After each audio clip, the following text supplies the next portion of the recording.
Ocala to Glendale, Camas Valley to Glide. We've got you covered. We're The Score, 92.3 FM KWRZ Canyonville and 1490 AM KSKR Roseburg. It's the Umpqua Basin Tailgate Show, presented by BTB Moving. We're setting up shop, so pop open the cooler, pull up a seat. Who wants to have some fun? Let's talk some pigskin. Joey's just interested in giving me another heartbreak, another heart attack, another day where I'm considering jumping off my balcony. He's wearing the grass is damn green in Eugene shirt again. Joey, you did not learn. I don't care about your health, man. Joey just might as well jump off the balcony. Might as well. From the Score Sports Closet, it's the Umpqua Basin Tailgate Show. It's finally here. It is Friday, which means it's time to talk some live and local sports talk with you. From the Score Sports Closet, this is the Umpqua Basin Tailgate Show. Pull up your seat, everybody. It is time to get ready for football here on a Friday and into the weekend. Along with Knight Jarecki, I'm Joey Keeran. Great to have you with us here on this Friday afternoon. It looks like the sun was shining when I was out there last. Yep. Get out there and enjoy it, because I think the weather's on its, or the rain is on its way. Yeah, the rain is on its way. And you know, it's so interesting, too, because where you and I live in Roseburg, it's completely different than where we work. Because when I left this morning, it was where like, we live, yeah. It was so foggy. It was like just fog everywhere. And then you get to downtown, and all of a sudden it's like, wow, there's the blue sky. There's sun. From the west side to the east side, it is 100% different. And it's so weird because it's not even like it's that far. It's like 2 miles maybe, right? Yeah, maybe. Well, no, it's got to be more than that. It's probably closer to like 5. No. Yeah, because it's from where we're at to walk just over to the baseball stadium is a mile. Okay, so we live like maybe a mile from the baseball stadium. Yeah, so we live a mile from the baseball stadium. You still got to go past the high school, then you got to get downtown, then you got to get here. Yeah, that's if it's a mile from here to the baseball stadium, then it's a mile from the baseball stadium to home. Then that's 2 miles. It's a mile from our house to the baseball stadium. Oh. Because we walk that every so often, like going down to music on the half shell or some of the other events that go on over there. I'm pretty sure it's a mile to get there. So I would guess, okay, you're looking it up. This is nowhere close to where I thought this conversation was going to start today on the show, but nonetheless, here we are. I would say I'm going to go 6.2 miles. 6.2 miles? Oh, I'm going to say like 2.5. I'm very curious. 2.8 miles from my apartment to work. To here? Really? Yeah. Man, it feels like it should be a lot longer. It's not that far. It really isn't. It's like, what, a handful of streetlights? Okay, trust me. 2 handfuls of streetlights? For someone that is constantly trying to hit every light correctly on the drive into the office in the morning, trying to get here before that 7:05 like deadline, like I got to be in front of a microphone, I feel like there's a lot of stoplights. Have you counted them? There would be 1. Are we counting the crosswalk stoplight? No. Okay. Because that's like a once in a blue moon. 1, 2, 3, 4, 5, 6, 7, 8, 9, 10 stoplights. Okay, so that's exactly what I said. 2 handfuls. I mean, that's a lot. Yeah, but like it's really not that bad because like what, half of them are once you cross the river. 1, 2, 3, 4, 5. Yeah, half of them are across the river. So, yeah, it's really not that bad.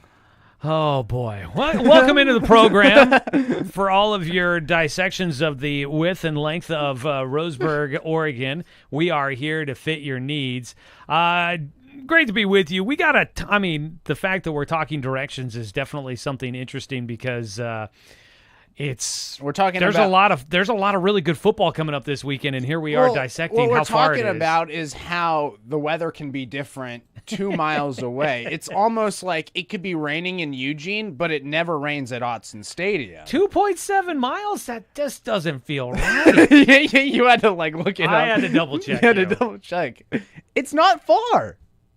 And that's what I'm saying. It's the same thing as, like, it could be pouring rain in downtown Eugene, but it never rains at Autzen Stadium. And that may be the case tomorrow when the Ducks face off against Illinois. And, there's wet weather projected for Eugene, but not Autzen Stadium because it never rains at Autzen. I sure hope that is correct. I will be in the stands tomorrow for Oregon and Illinois. Looking forward to that matchup. We'll talk more about the Ducks and another top 25 showdown, their third of the season.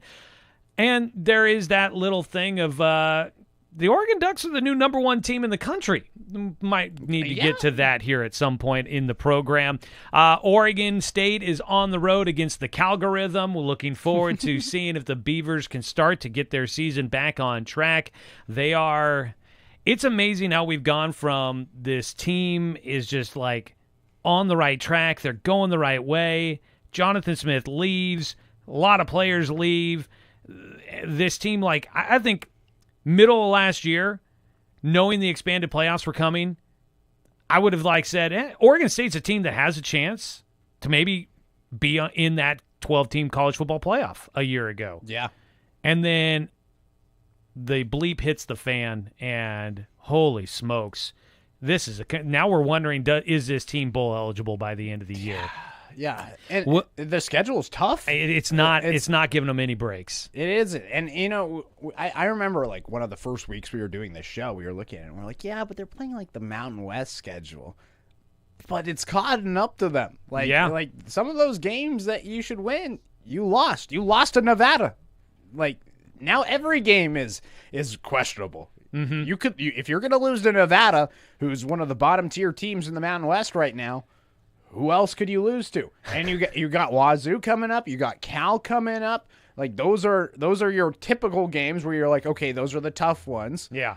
You got to hit the soft pitch when they toss it to you. Yeah. They're just not right now. No, they aren't. And so we'll get into Beavers coming up, hour number 2.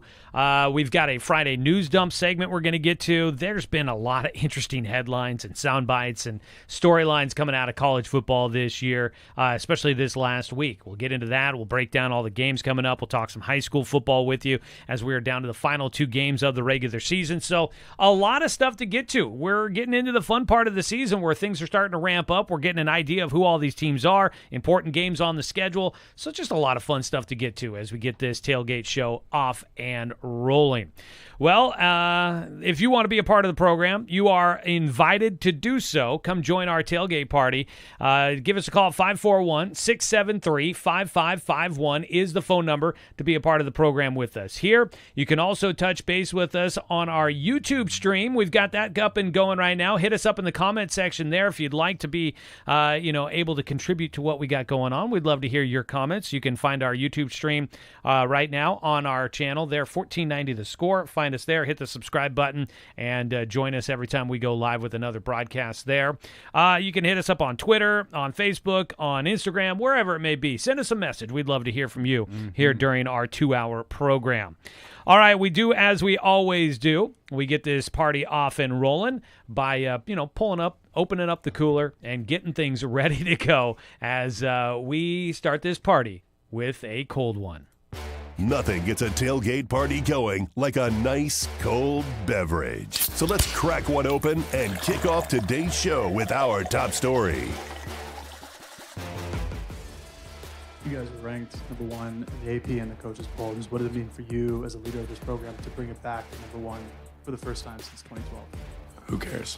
Is there going to be much talk about, moment or opportunity? Is just this is Oregon, we're going there, and no, good point. I think for me as a head coach to ignore that would probably be silly, right? How do you have your team not care about the number 1 ranking? You don't, sit halfway through a meal and say you're done eating when there's still a lot of food left on the plate. And, that's where we're at. We're at the midpoint of the season. We're not done yet. There's a lot of things that we still want to accomplish.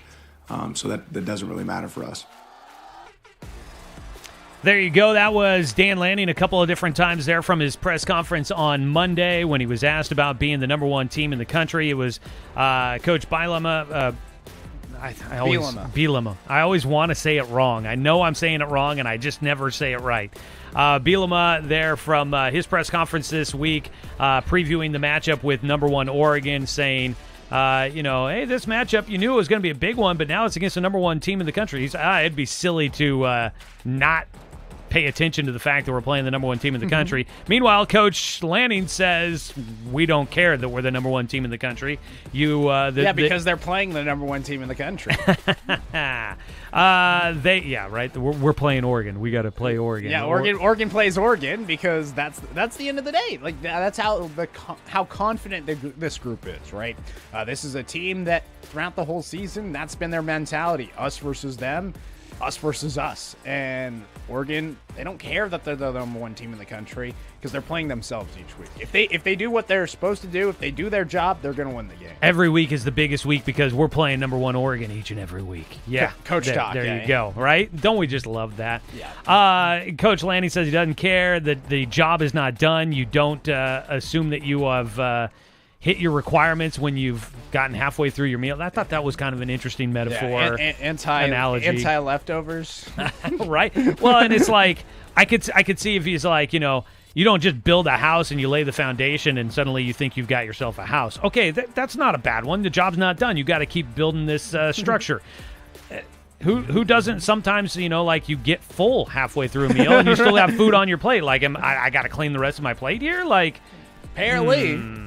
He's one of those old school mentalities of no dessert if you don't finish all the food on your plate. 100%. Which I feel like that they've turned the tides on that. That's frowned upon now saying. Yeah, but it's also one of those things that like those old school people that it's like, when we made the food, you got to eat it, right? Yeah. And that's kind of where they're at. They've laid the foundation. They've cooked up the dinner. Now it's up to the team to go finish the job. So the Ducks are number one in the country. No surprise there just on where they were at. I mean, at this point in the season, a lot of times it's just transactional on where the AP poll goes. Oregon was there at number 2 after the win over Ohio State. Number 1 lost.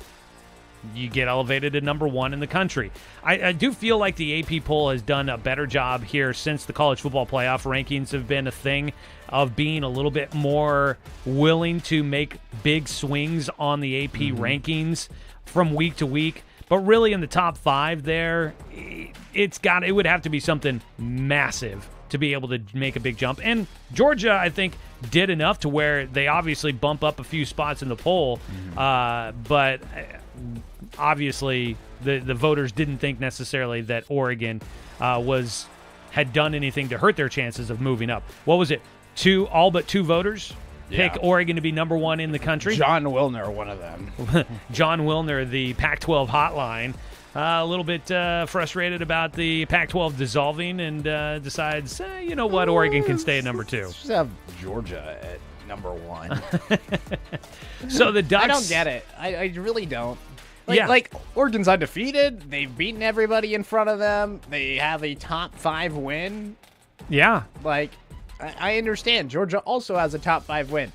But they also have a loss. Yeah. Against a team now that's lost to Vanderbilt. Who I guess, yes, they're ranked, but at the same time, you lost to Alabama. Yeah.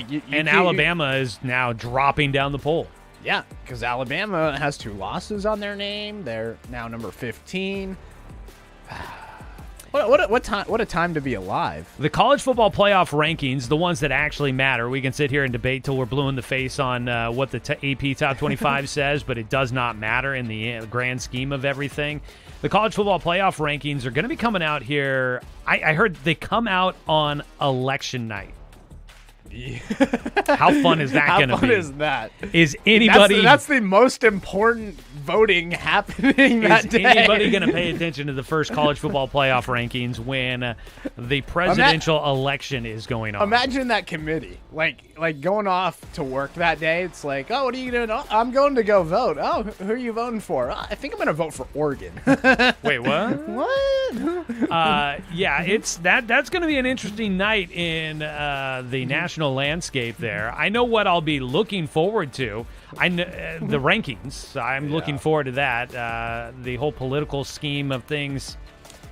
I'll do my civic duty and getting my vote in, and then I'm good. Yeah. Just what's going to happen is going to happen. Are you voting left? Are you voting right? I'm voting for the side. Okay, Paul Feinbaum. So we...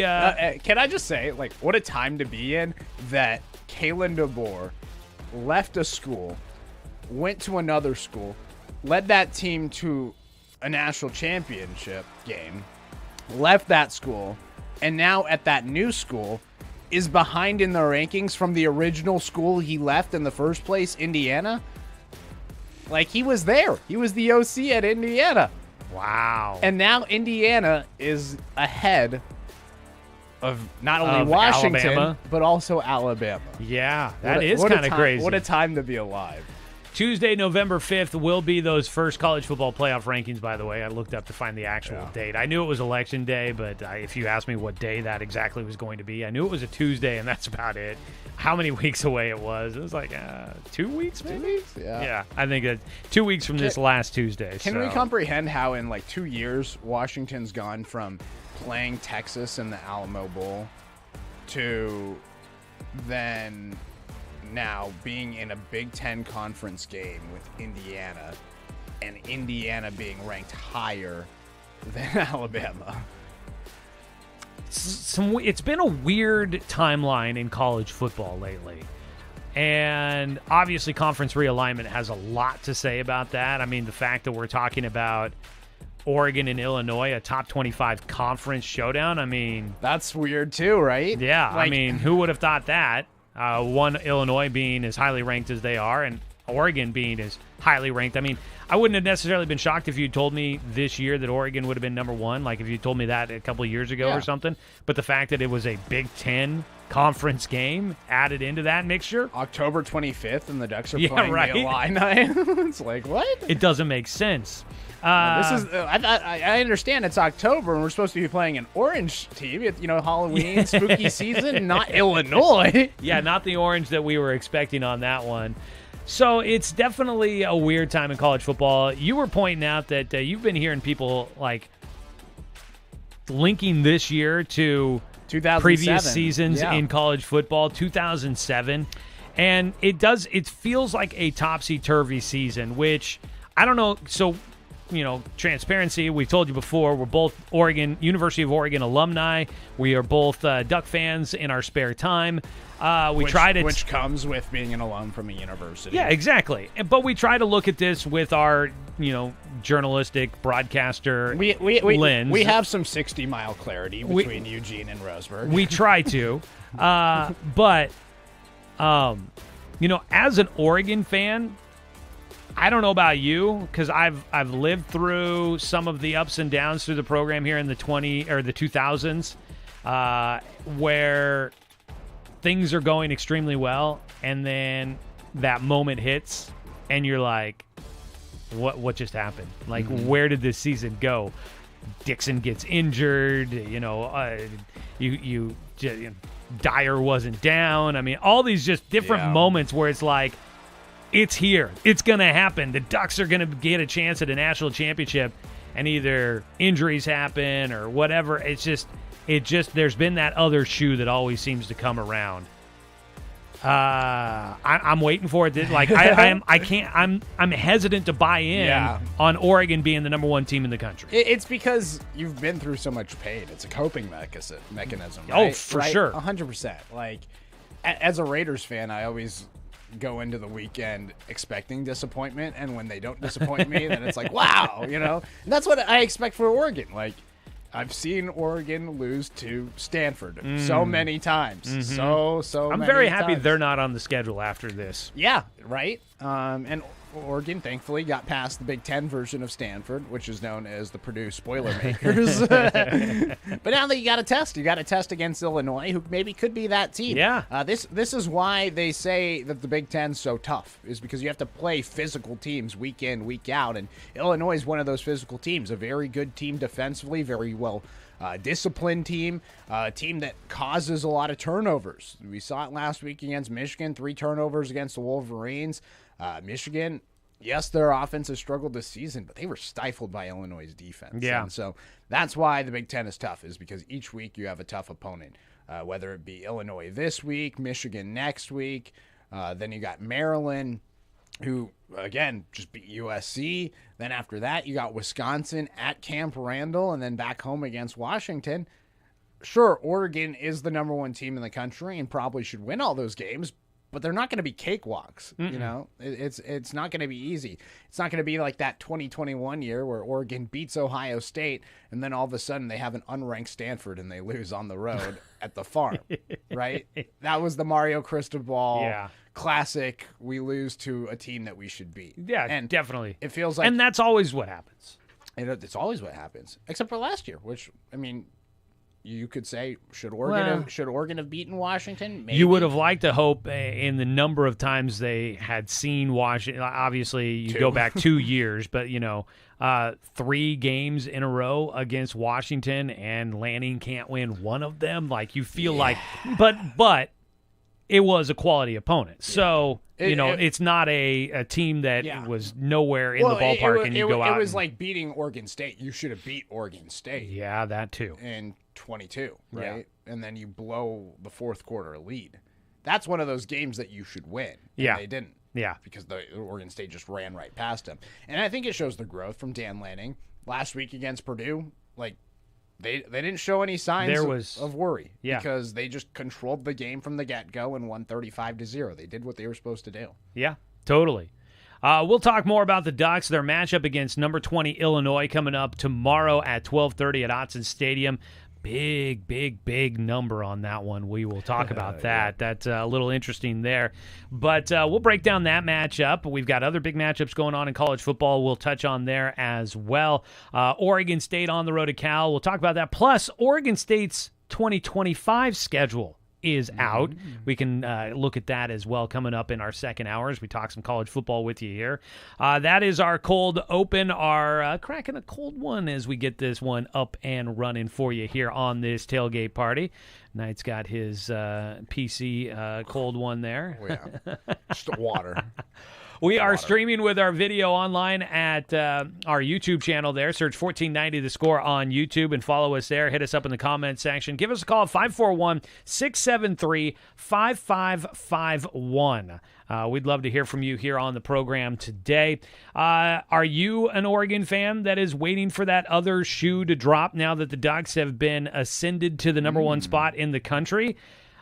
We'd love to hear you. Or are you confident? Have you seen enough to believe that Dan Lanning has built a program that is, I don't want to say immune to these head-scratching losses, because no one's immune to that, but he's built a program that can withstand those teams that will randomly pop up and give you a challenge, and they will have to find a way to grind through one that you're like, that game should have never been that close. That's what I was about to say, is that he may not give you head-scratching losses, but he gives you head-scratching wins where you're like... Which I will take. Yes, 100%. I mean, it will drive me crazy, but a win is a win is a win. Like, should Oregon have been close versus Idaho? No. No, not at all. Not at all. But they won. Yeah. They won. And everybody forgets about it.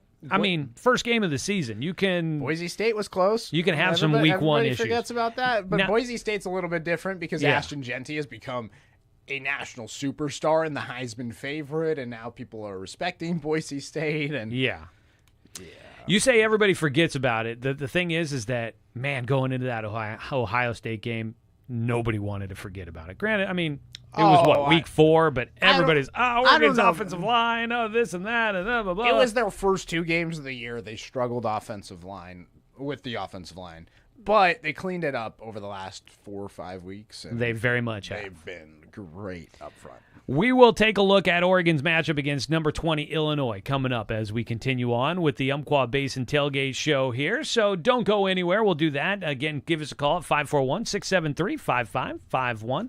673-5551. We'd love to hear from you on our topics of the day here, and you can be a part of the program. Hang out at our tailgate party with us here. We'll go ahead and take the break here. When we come back, we're talking Ducks and Fighting Illini, and so we'll dive into that when we come back. Right now, let's get you a sports update with Knight Jarecki. For your Score Sports Update, I'm Knight Jarecki. The high school football season is down to the final 2 games of the regular season for most teams around the Umpqua Basin. And every game is so meaningful as teams try to push towards the postseason. The Roseburg Indians are playing their final home game of the season as the team will celebrate 21 seniors tonight prior to kickoff against the Eagle Point Eagles. The game gets underway at 7 p.m. You can tune in for coverage starting at 6:45 on The Score, 92.3 FM and 1490 AM, or you can watch the live video simulcast at 541radio.com. We also have the Friday night pregame show presented by Mountain Mike starting at 6 o'clock on The Score. There's big matchups at the 3A ranks as well. The South Umpqua Lancers have a hold on second place in the league standings and will try to hang on as the Douglas Trojans visit Tri-City tonight. Douglas is trying to stay in the playoff hunt after dropping its last 2 games. The Lancers and Trojans kick off tonight at 7 p.m. Sutherland is also in the hunt for the postseason, but the Bulldogs are on the bubble. Sutherland hosts Coquille with a chance to make up some ground in the standings. That game kicks off at 7 p.m. You can tune in for broadcast coverage starting at 6:45 on I-101 FM with Dan Bain on the call. At the 2A level, Oakland is closing in on the league championship. The Okers host last place Bandon. And the Glide Wildcats are trying to play catch-up as they'll travel to Lowell. In 9-man football, we got a great battle between North Douglas and Cross Point Christian in a virtual league championship game. The 2 squads are both undefeated, and the winner will have the upper hand for the title with 1 week left to play. That game gets underway out in Klamath Falls. And Riddle heads to Glendale for a South County rivalry. And in 6-man football, Elkton hosts Mackenzie. Check out the full schedule online at 541radio.com. For UCC, the UCC women's soccer team is on the road to Oregon City to face off against Clackamas, and the volleyball team is up in Albany against Lynnbeth. Whether it's across town or across the state, moving is always a chore. So let BTB Moving help with your next move. BTB Moving is a labor-only company offering statewide services such as packing and unpacking, loading and unloading, piano moving, cleaning services, and 24-hour emergency services. BTB Moving is an affordable, veteran-owned company here to help with your next move. Call 541-315-0122 or find BTB Moving on Facebook. That's BTB Moving for all your moving needs. Concrete Builder Supply specializes in all things concrete, from pouring to finishing to restoration. You'll find all the tools such as trowels, floats, and knee boards, as well as a wide variety of stamps and dies. If you're starting a project, stop by Concrete Builder Supply and have all your questions answered, whether you're a first-time do-it-yourselfer or a contractor. Concrete Builder Supply is here for you. Go to concretebuildersupply.com and see their inventory, or stop by on Diamond Lake Boulevard right behind Budget Lumber.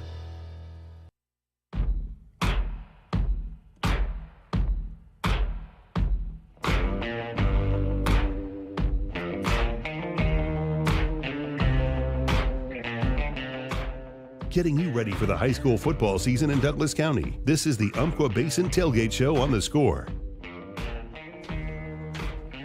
Oh, we've been doing that all season long. Rejoin there, apparently.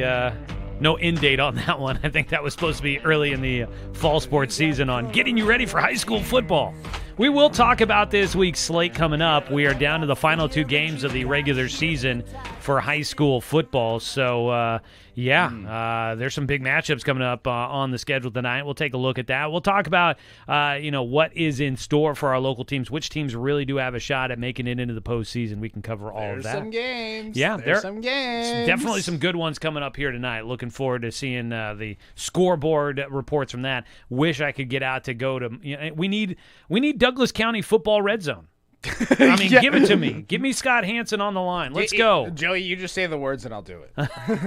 It has long been a dream of mine of having like a show like that, but it's hard because our focus is being out at the game, being out at the Roseburg game, and then it's like... You just want me next to your side to shoot photos and do color It's and do nice stats to have a Swiss Army knife there in the booth with me to do all the things that I can't do while I'm doing broadcasting on top of it. So. I mean, it's not like you're not a Swiss Army knife yourself. Well, it's nice to have multiple tools. So we are a couple of tools here in the studio for you today. Nat Jarecki, Joey Keeran. It's the Umpqua Basin Tailgate Show. So, yeah. I found a clip for next week. That's exactly what you would hear at a tailgate. Putting that one on your business card there. Joey Keeran said I'm a tool.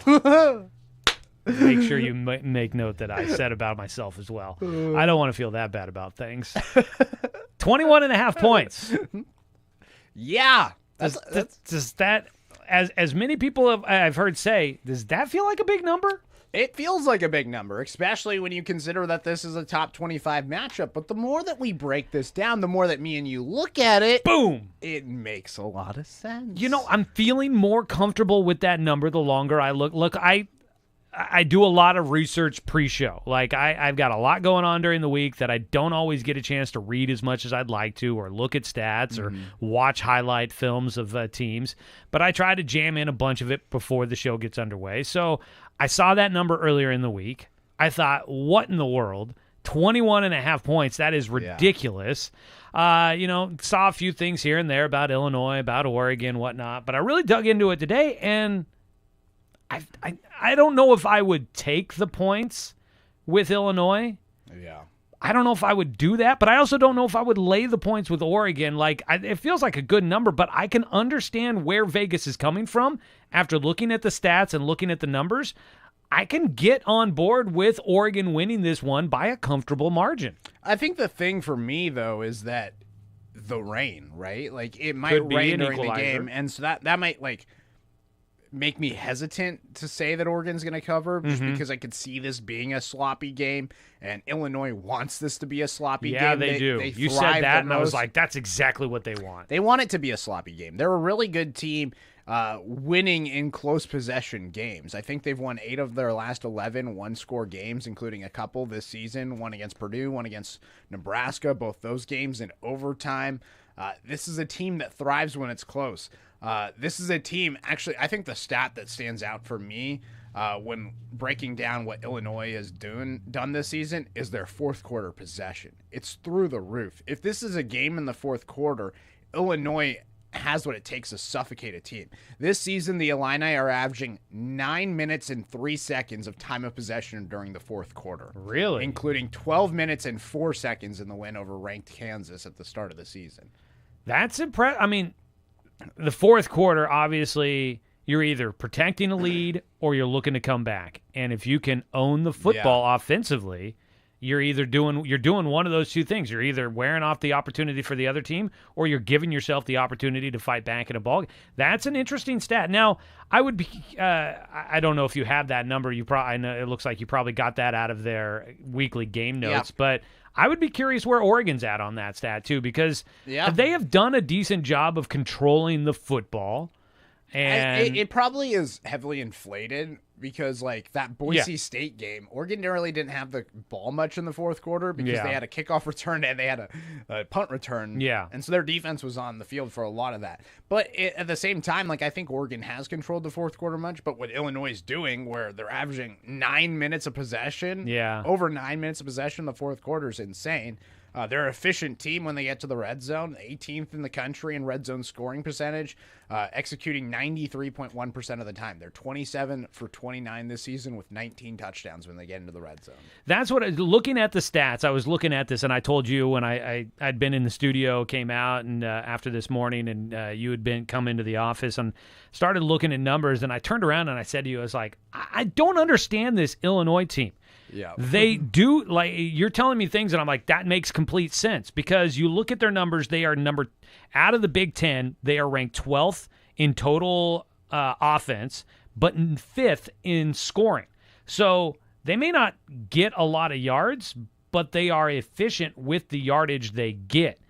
They also force turnovers, so maybe they're dealing with a short field, which limits how many yards you can tally up. So it's not always the best indicator, but the fact that they are 5th in scoring means that they're taking advantage. They may not get a ton of yards, but the ones they're getting result in points, and that's not a bad stat to have when you are efficient with the football. 100%. And I think the other thing, too, is they protect the ball. They only have 1 interception all season.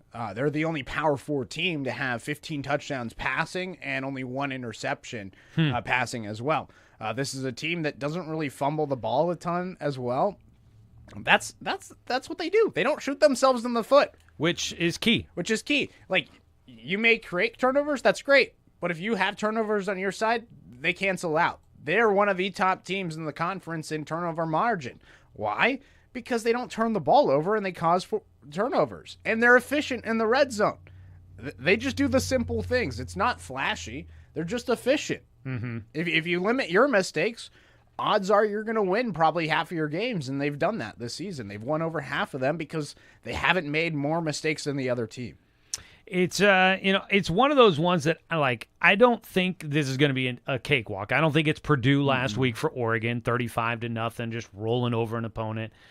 But at the same time, I definitely could see the game plan where this works out to cover that 21.5-point spread.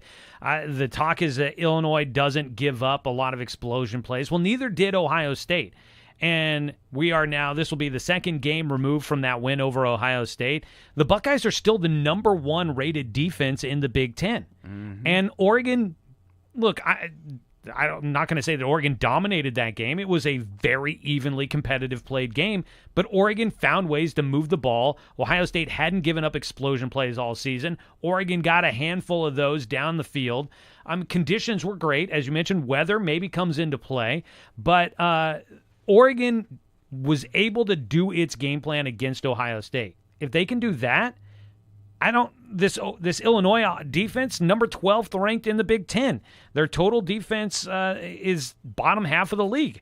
Their scoring defense is right in the middle. They don't give up a ton, but I don't think they've also played offenses to the level of what Oregon's going to bring. So it's really been an interesting season, and it's been kind of fun to watch, but I was talking with my wife, who's from the Midwest. She follows a couple of different kind of like Midwest group things on Facebook and whatnot. Is she a fan of Charlie Barron's? She's huge. We're going to see him coming up in March. McDonald Theater? Yeah, we definitely are. We already got tickets. Love Charlie.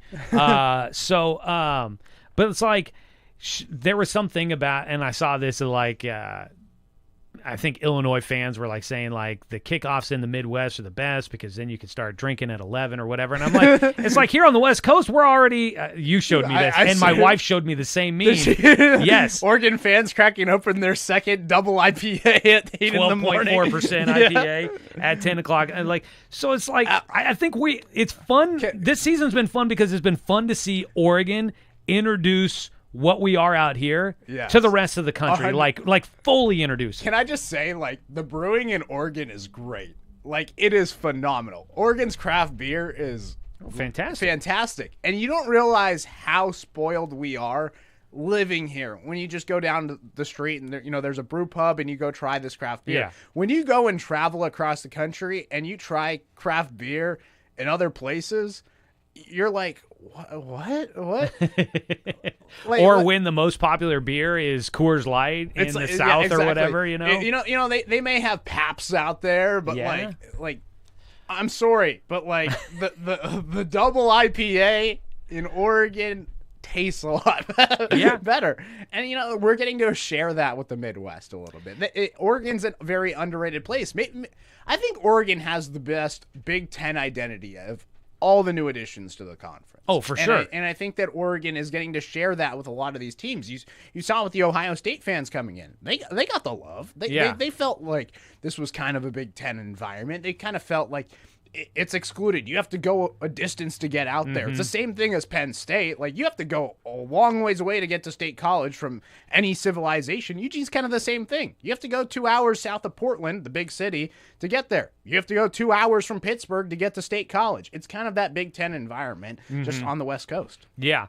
I mean, Madison is, it's not necessarily you're way out in the sticks or something, but Madison's the capital of Wisconsin. It is, but Champaign it's somewhat remote. Champagne's out in the cornfields. We were talking about that earlier. We were talking about this earlier. But can I please explain my experience? So I went to a college tour in Illinois, and they were bragging about having corn in the middle of their campus. It was like we drove for 2 hours to get there, and all we saw was cornfields, and they were like, well, in the center of campus, here's our cornfield. What? But that's what they're bragging about. And again, it's one of those things. That's what makes the Big Ten so special, is that these college towns are destinations. They're not necessarily in the city. Sure, Minnesota's in the city. Sure, Northwestern's kind of a little bit up the road from Chicago and Evanston. Those are kind of the outliers. Ohio State, you could say, but Ann Arbor's a college town. East Lansing's a college town. It's a conference built on college towns. Yeah. And that's what makes the conference so special. Yeah. And out of the group of 4 teams on the West Coast that joined the Big Ten, that's what Oregon is, where, like you were saying, I mean, L.A. and Seattle, like those aren't necessarily, those are big cities that have their own identities already, the college sports in those towns. Now, don't get me wrong. I mean, I think Husky fans are, very, very adamant and very supportive of their program up there. They have a good atmosphere. It's a great stadium, and I think game days up there are great. I've never been, but they always look good. Sailgating. Yeah. So, I mean, it does have its identity there. But then, of course, there's L.A., and we know, I mean, L.A. is just... You're a California guy. Hey, you can maybe explain. I don't know if you know this about UCLA, but it's in LA. it's them and USC. I thought they were in Pasadena. No. The football team plays in Pasadena. Yeah. The university is in Westwood. West LA. It's I don't know if you know. I don't know if you know, Joey. It's them and USC in LA. Yeah. Oh, yeah. They're Deshaun Foster. Forgotten. Yeah, that was great stuff at the start of the year. The forgotten program there. I don't know if you know much about us. What's as we look at Oregon and Illinois at Autzen Stadium tomorrow, 12:30. It's on CBS, which. Keep hearing the Pac-12 these Pac-12 schools on these networks that it's like, isn't it? We're not supposed to be there, isn't it? Well, not only that, but also like the way that TV rights have shifted. So the Big Ten's now on CBS instead of the SEC, and so like a year ago, you could have had like Brad Nessler for Alabama, Tennessee at 12:30, and you're like, all right, this is awesome. And all of a sudden now you have Brad Nessler, Oregon, Illinois. Just makes no sense. What world are we living in? Exactly. This whole thing is just it's a little silly, but you gotta embrace it. Yeah, it's probably cool. For sure. It's probably cool for Brad Nessler. Oh, I'm sure. I mean, getting a chance to do different things in your broadcasting career is what it's all about. Like, but it's great to be there for the biggest games. It's also fun to go do new things. Yeah, like Jerry Allen. Like, he's getting to go on this tour this year. And he's getting to go to the Big House. He's going to Wisconsin. Camp Randall. He just went to Ross-Ade Stadium and got to be at Purdue this past week. And sure, Oregon had gone to Purdue in like 2009, but like. This is going to be a regular trip. Like, this is cool. They're getting to see new stadiums. These are the cathedrals of college football. And now Brad Nessler, I don't know if he's ever stepped foot in Eugene, Oregon, but now he's getting to go and call a game at Autzen Stadium. How awesome for him. How awesome for CBS to get to explore different parts of the country. Like, this is super awesome. And I think this is what's great about college realignment is these opportunities for fans to experience new things. For sure. It really has been. So the game tomorrow, 12:30, it is on CBS. You can, of course, always tune in for Oregon Duck football on our news partner, News Radio 93.9 FM and 1240 KQEN. Pregame's going to start at 10:30 tomorrow morning, so tune in as Joey Mack and the whole crew there walk you all the way up to kickoff for that one. Wrapping up things here in this segment, looking at this matchup, like I feel much more confident after doing some of that research and digging into it. Yeah. And I definitely could believe that Oregon could cover that spread. Whereas some of the comments I heard from some of the national media, which, look, I have a hard enough time trying to pay attention to high school football and college football and dig into the NFL a little bit. Like, I have a hard time fitting all of that into my busy schedule and trying to spend time with my family and do other things with my life that are outside of sports, because sometimes it's nice to be well-rounded. But to be a national guy, like, there's a lot of things to pay attention to. So I don't necessarily blame these guys for not doing it, but like, I feel like a lot of people are like, well, Illinois has been doing this and that number's really big. Like, there's no way Oregon's going to cover that. I feel like there's a chance they could. As you look at this one, what's something that kind of sticks out to you that you're kind of like, that's where I'm paying attention to as this game gets going? I think it's going to be running the ball in the second half. One of the most impressive accomplishments Illinois has done this year, is just been really good in the second half in adjustments with the run game.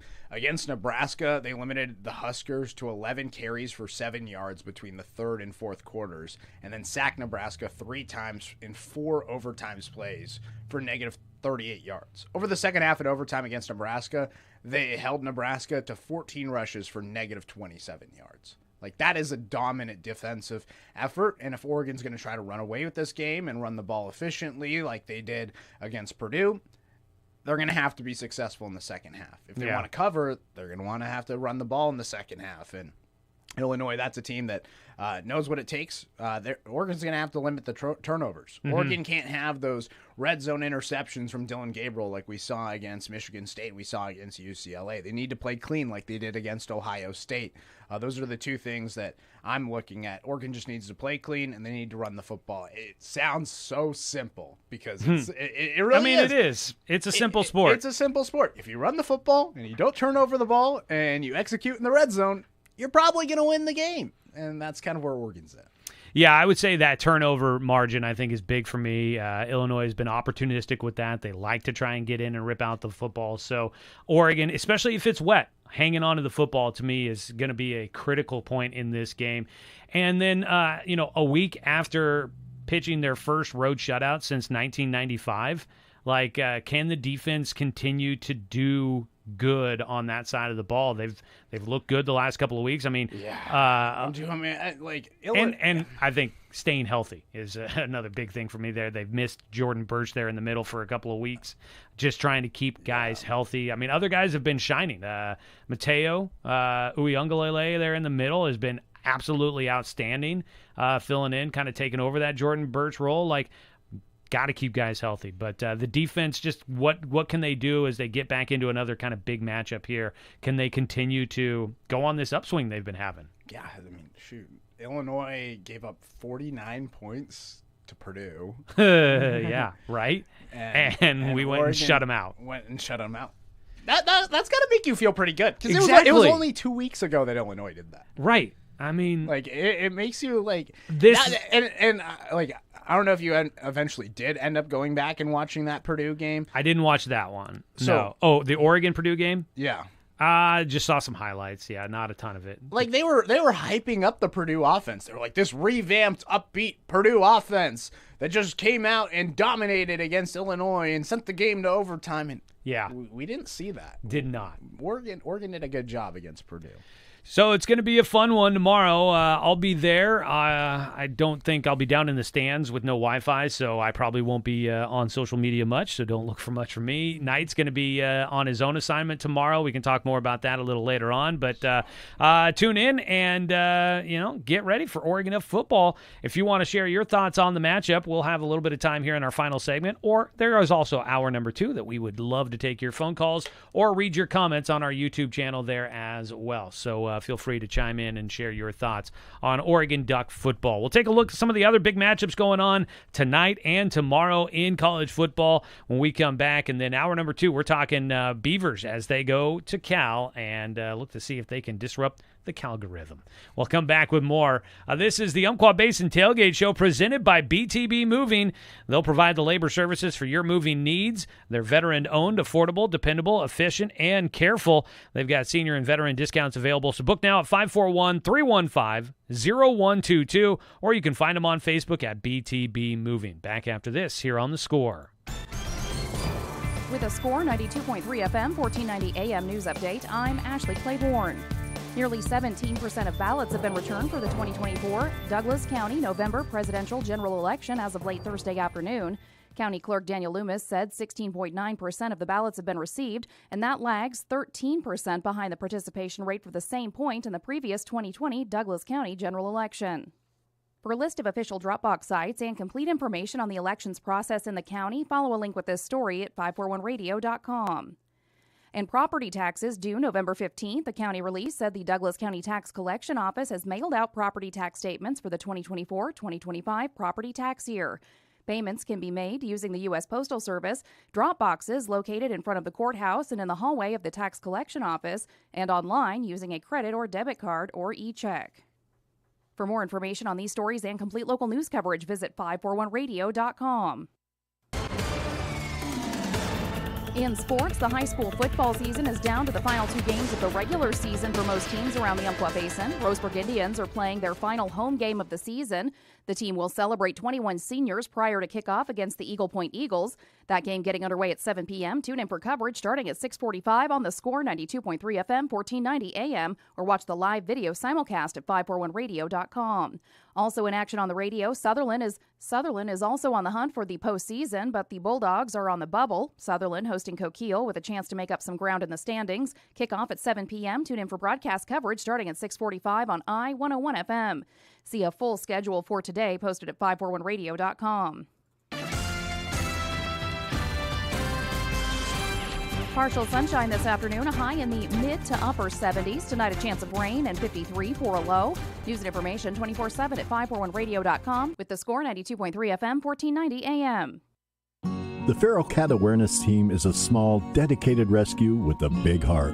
They're focused on helping feral and stray cats find safe and loving homes. They rely heavily on the support of fosters and volunteers to continue their life-saving work. So please join their efforts. You can make a huge difference in the lives of these deserving animals. Visit FCAT Thrift and Cat Adoption at 60 Southeast Main Street in Winston or feralcatawareness-team.com to learn more about how you can help support their mission. When you switch and save with Progressive, you could use that money towards scoring courtside seats for your favorite team. Progressive cannot guarantee that you can score courtside seats. Drivers who switch and save with Progressive could save hundreds on average, but courtside seats can be astronomical. Maybe if your team plays in a smaller market, you could swing it. Even still, it's unlikely. Maybe fourth row, which are still incredible seats that you'll enjoy greatly. Savings possible. Courtside, long shot. Switch and see if you could save at Progressive.com. Progressive Casualty Insurance and Affiliates. Not available in all states. Progressive cannot guarantee that someone really tall will not sit in front of you at the game, rendering your excellent seats just okay.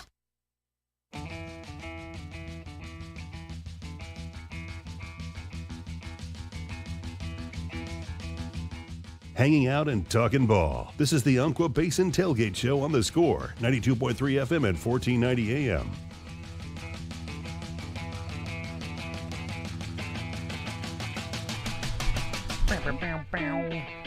Okay, I thought of one for Corvallis. Oh, you got one, okay. Like Oregon State versus Cal. Not necessarily like tied down to the cities, but what do you think of Bray versus the Bay? Okay, yeah. Yeah? No, sorry. I thought that was cool. I literally, as the music was playing, I was like, Bray versus the Bay. Not too bad. Oregon State at Cal coming up tomorrow. It's no Coke versus woke. Yeah, I mean, there's been some good ones in there. But coming up tomorrow, Oregon State there at Cal. We'll talk more about Oregon State football, their season, what's still ahead, as well as their 2025 schedule announced this week. Woke versus Willamette? I don't know. No. I'm stretching. He'll keep trying. Keep efforting. I'll keep trying. Efforting. Keep efforting here in the break as we make the switch. I'm going to get one that's going to stick. You'll find something. I got faith in you. I think you got the chance to get there. Taking a look at matchups that are coming up in college football tonight. You've got the game that Knight is like eagerly racing home after Roseburg football to get to. Rutgers USC. No, I'm just kidding. it's Boise State. USC is, that's the biggest game going on in LA tonight, right? Yeah, there's so much going on in LA. It's like, USC playing Rutgers tonight is the same thing as the college football rankings being the same day as an election. Like, why would they schedule the election for the same day as What are these people thinking? Yeah, what are they thinking? What is going on? I honestly, like, in my heart, I feel bad for those students at Rutgers. Like, it is a Friday. You have class this morning. Imagine having an 8 a.m. today, and then all of a sudden you have an 11 p.m. game. Yeah. You're not getting. They're either going to be not paying attention because they're like sleeping, or they're going to be out at the bars not paying attention. Well, to that's this the thing is like, do you think like this might be like the game of all games for the bars? It very well could be. Like, I can see that. The bars close at like what, 2, 3 in the morning? Yeah, the East Coast. It seems like some of those might be a little bit different, but I know that like New York, like they're open a lot later than 2 a.m. But like that's New here York. It's 2 a.m. I don't know. Yeah, I don't know what. Actually, that's a good point. Like I don't know what the bar scene is like in Piscataway, in New Jersey. I'm not really sure either, but like you got to think that like an 8 p.m. game kicking off what 8:10, 8:05, like somewhere within that range. Yeah. The game's gonna go till like 2:30 in the morning, 3 in the morning. Out there, yeah. You're looking at 4 hours, so you're looking at possibly close to midnight by the time that game gets done here on the West Coast. That game kicks off at 11:10, maybe 11:05. Yeah, it's never right at the top of the hour. Probably 11:05. They'll be starting the second quarter at midnight. Well, and is it following? It's got to be following the World Series. Because the World Series is on Fox. That's why that game is at 8 o'clock. What if that game goes extra innings? Or, I mean, there's no telling how long a baseball game's going to last. Well, they would move the football game to like Fox Sports 1. Sports 1 or something. But they may slide it and then have to start it on a different channel or something. Could you make the case, if you're a Rutgers fan, that technically they have the first game of the day on Saturday? They might kick off your college football viewing on a Saturday. That game's coming up tonight. Who needs sleep? You can just day drink all day starting at 11 p.m. the day before. Why not? I mean, if you're drinking Coors Light and that 4.5% compared to the double IPA 12% that we have out here. I mean, let's go. UNLV and Boise State, that does look like a fun one. That is the game. Yeah, UNLV 6-1, Boise State number 17 in the AP poll, 5-1 on the season, 3.5 point spread. Boise State the favorite in that matchup on the road. Should be a good one. Yeah, definitely. And UNLV coming off the win against Oregon State, had to hang in there to the very end. Controversial play at the very end for the Beaver fans, but UNLV still able to persevere after trailing a little bit early. But Boise State, they've been pretty much dominant in every game but the Oregon game. And even in that Oregon game, you could make the case they dominated it, just had a few special teams mistakes. We got to get out of here. We'll get back here quickly for hour number 2, so don't go anywhere. More of the Umpqua Basin Tailgate Show. When we return, we'll continue to talk Oregon State football here on The Score.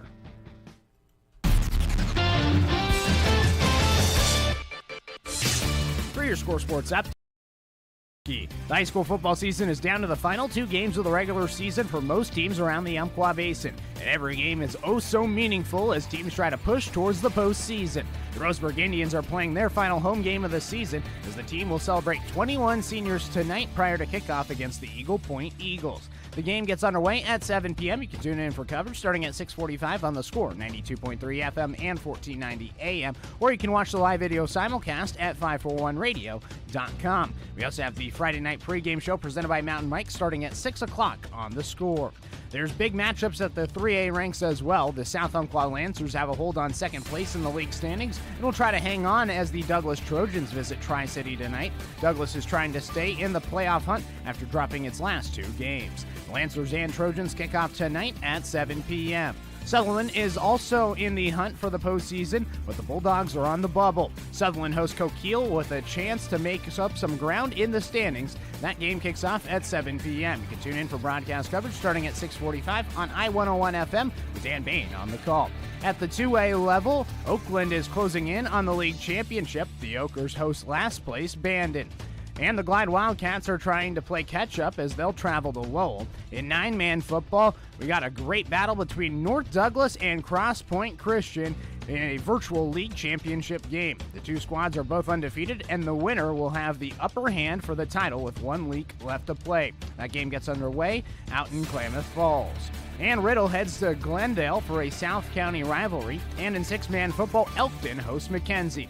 Check out the full schedule online at 541radio.com. For UCC, the UCC women's soccer team is on the road to Oregon City to face off against Clackamas, and the volleyball team is up in Albany against Lynn Benton.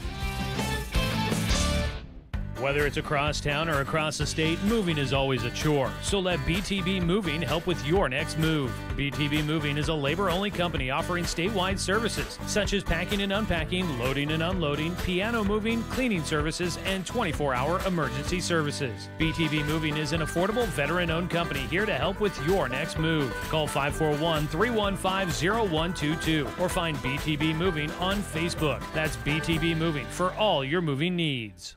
Free car washes for the rest of the year at the Roseburg Jiffy Lube. Get your car ready for winter. Through October, save big with the 50% off their signature service oil change, including up to 5 quarts of oil and a spin-on oil filter. They'll check your engine, lights, fluids, tires, and brakes at Roseburg Jiffy Lube. Concrete Builder Supply specializes in all things concrete, from pouring to finishing to restoration. You'll find all the tools such as trowels, floats, and knee boards, as well as a wide variety of stamps and dies.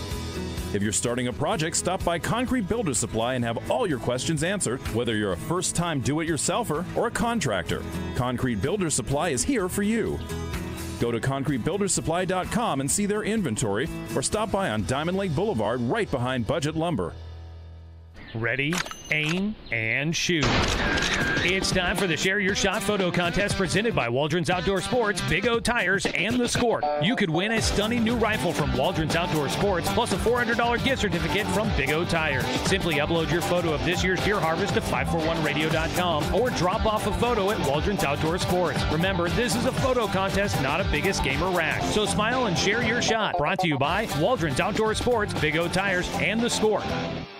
Hi, it's Olivia Munn with my shelter pets, Frankie and Chance, reminding you that when you adopt a shelter pet, you discover all the things that make them unique. Adopt pure love at theshelterpetproject.org. Brought to you by the Ad Council, the Humane Society of the United States, and Maddie's Fund. Local sports talk in Douglas County. It's the Umpqua Basin Tailgate Show, presented by BTB Moving. Fridays, noon to 2, right here on 92.3 FM KWRZ Canyonville and 1490 AM KSKR Roseburg. We're The Score, Douglas County's home for sports. It's the Umpqua Basin Tailgate Show, presented by BTB Moving. We're setting up shop, so pop open the cooler, pull up a seat. Who wants to have some fun? Let's talk some pigskin. Joey's just interested in giving me another heartbreak, another heart attack, another day where I'm considering jumping off my balcony. He's wearing the grass is damn green in Eugene shirt again. Joey, you did not learn. I don't care about your health yet. Joey just might as well jump off the balcony. Might as well. From the Score Sports Closet, it's the Umpqua Basin Tailgate Show. Well, several weeks later, and you still don't care about my health. Not one bit. Calling me a tool. We don't like to have fun here in the Score Sports Closet. Not at all. The evidence is obviously very clear on that. So what shirt are you wearing tomorrow? It's a great question. It's a yellow. Yellow? So I don't know. You can't wear the grass is damn green. I got to figure that out. I was more worried about the wardrobe for tonight's Roseburg football game than I was about tomorrow's, but I do need to think about that. Actually, you're reminding me I need to get in touch with I'm going to the game with family, and I need to get in touch with my dad to find out what the game plan is, because it's an early, if you plan on tailgating, it's an early morning tomorrow. Yeah. So you got to have 2 double IPAs in your system. I mean, I got to get that a.m. by the time I get into the stadium. Yeah. I've got a half a case of pub beer left over from hunting season that I've been slowly working through. Dude, you picked a pub beer? I love pub beer. Really? I don't like IPAs. Really? Yep. Oh. It's too bitter for me. Too bitter? Yeah, I'm not a fan of IPAs. So, But pub beer is my easy drinking one. Pub beer is your drink of choice? Well, I mean, it's like I just want something that I know I'm going to like and just drink. Like, I wanted something reasonably priced that I could share with others, and I bought it for deer camp. I'm not expecting the pub beer hate going on here. Dude, like somebody showing up with pub beer is like somebody pulling up with Rolling Rock. Do you like Rolling Rock? No, that's not anywhere close to Yeah, I think so. You're a snob. I'm learning something here. Golly. Just like have a Miller Lite. No. Pub beer's better. Have a Michelob Ultra. Wow. You've got no respect for the 10 barrel. That's brutal.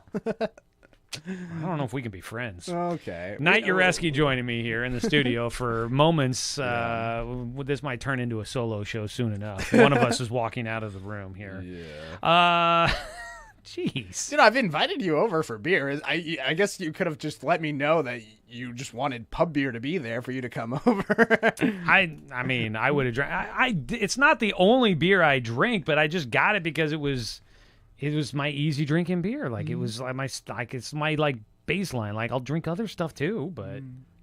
What's your? I don't know. I'm really not good at this alcohol stuff. My friends are all into it. My buddy worked for 10 Barrel, so I would get beer from him for free. Okay, that at least you have like. I have an allegiance there. You have an allegiance to. I respect that. So, and I would get a bunch of it for free from him. So that was always handy. That's huge. But like my buddies are all into it. I don't know what I'm doing, so I just if it tastes good, I'll drink it. I don't know what it is. I don't know how it goes. I just like if I like it, I like it. That's a great good. mindset to have. I don't get, and then I show up and I'm like, your beer menu is expansive. I know that if the IBUs are high, I'm not gonna probably like it. So that's about all I know. So let's find something. Can I get a chocolate milk? thought you were going to say chocolate stout. Now we're talking. I like dark beers. Stouts are great. I like sour beers. Ooh, yeah. Backside Brewing, really good sours. Yeah, Like I some haven't of the- been over there for theirs in a while. Backside Brewing maybe has the best sours I've had. I stopped by Tushai last night, but I did not get a chance to pop in and get a drink. I was getting the food truck outside, Smoky G's, which was delicious. I've got leftover ribs in the fridge at the office here that I need to make sure I don't forget that I have. It was a good dinner last night. Yeah. Although I thought about you because you were talking about pineapple on pizza, and they put pineapple in their Hawaiian mac salad. Yeah. Which I'm sure plenty of people like. It made it way too sweet, and I don't like pineapple.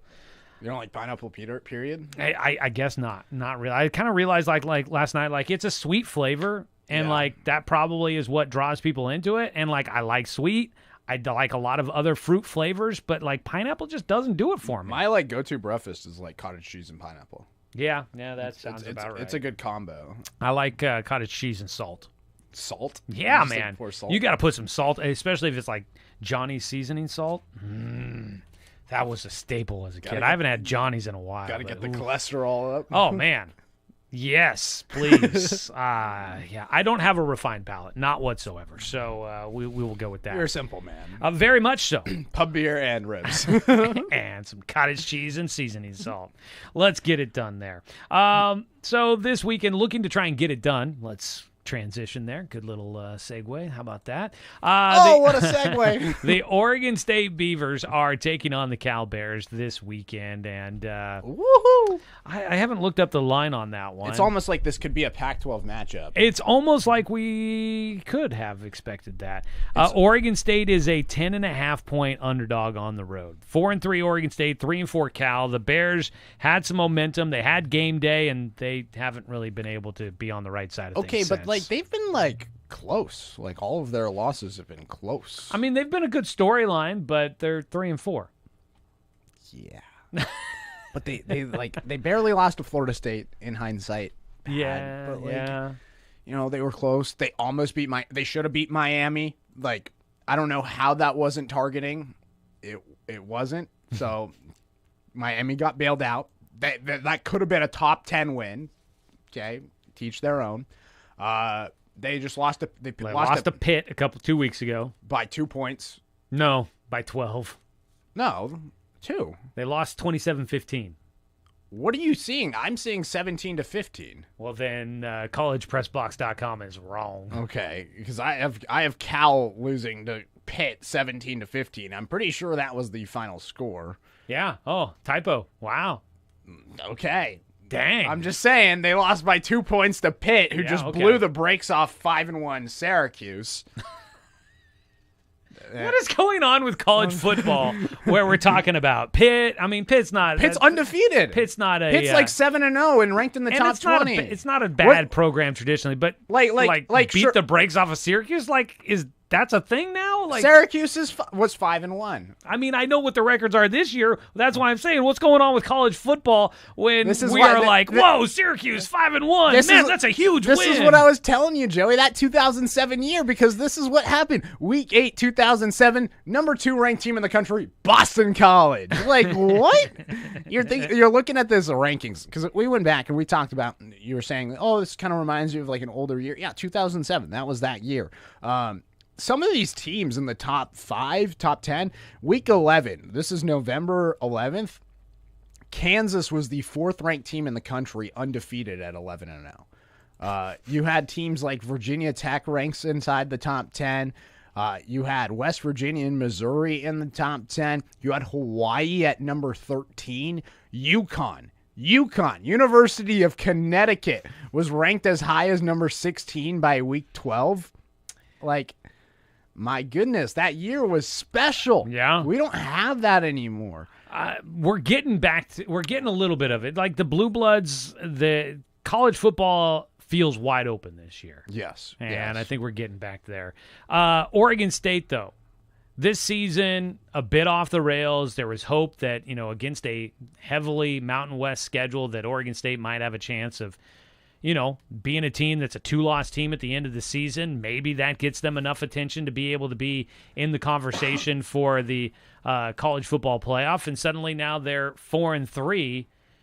I mean, obviously there is a lot of things that have happened outside of their own control for Oregon State. And I don't think anybody would be surprised to say, like, this is a lost season, but, like, it's an injured season. That has been huge. That's for sure. That's the thing, is that, like, this team with fully healthy, this team's not bad, right? Bad. The problem is that they had everybody leave their conference, and so then a lot of players left their program, especially their coach leaving.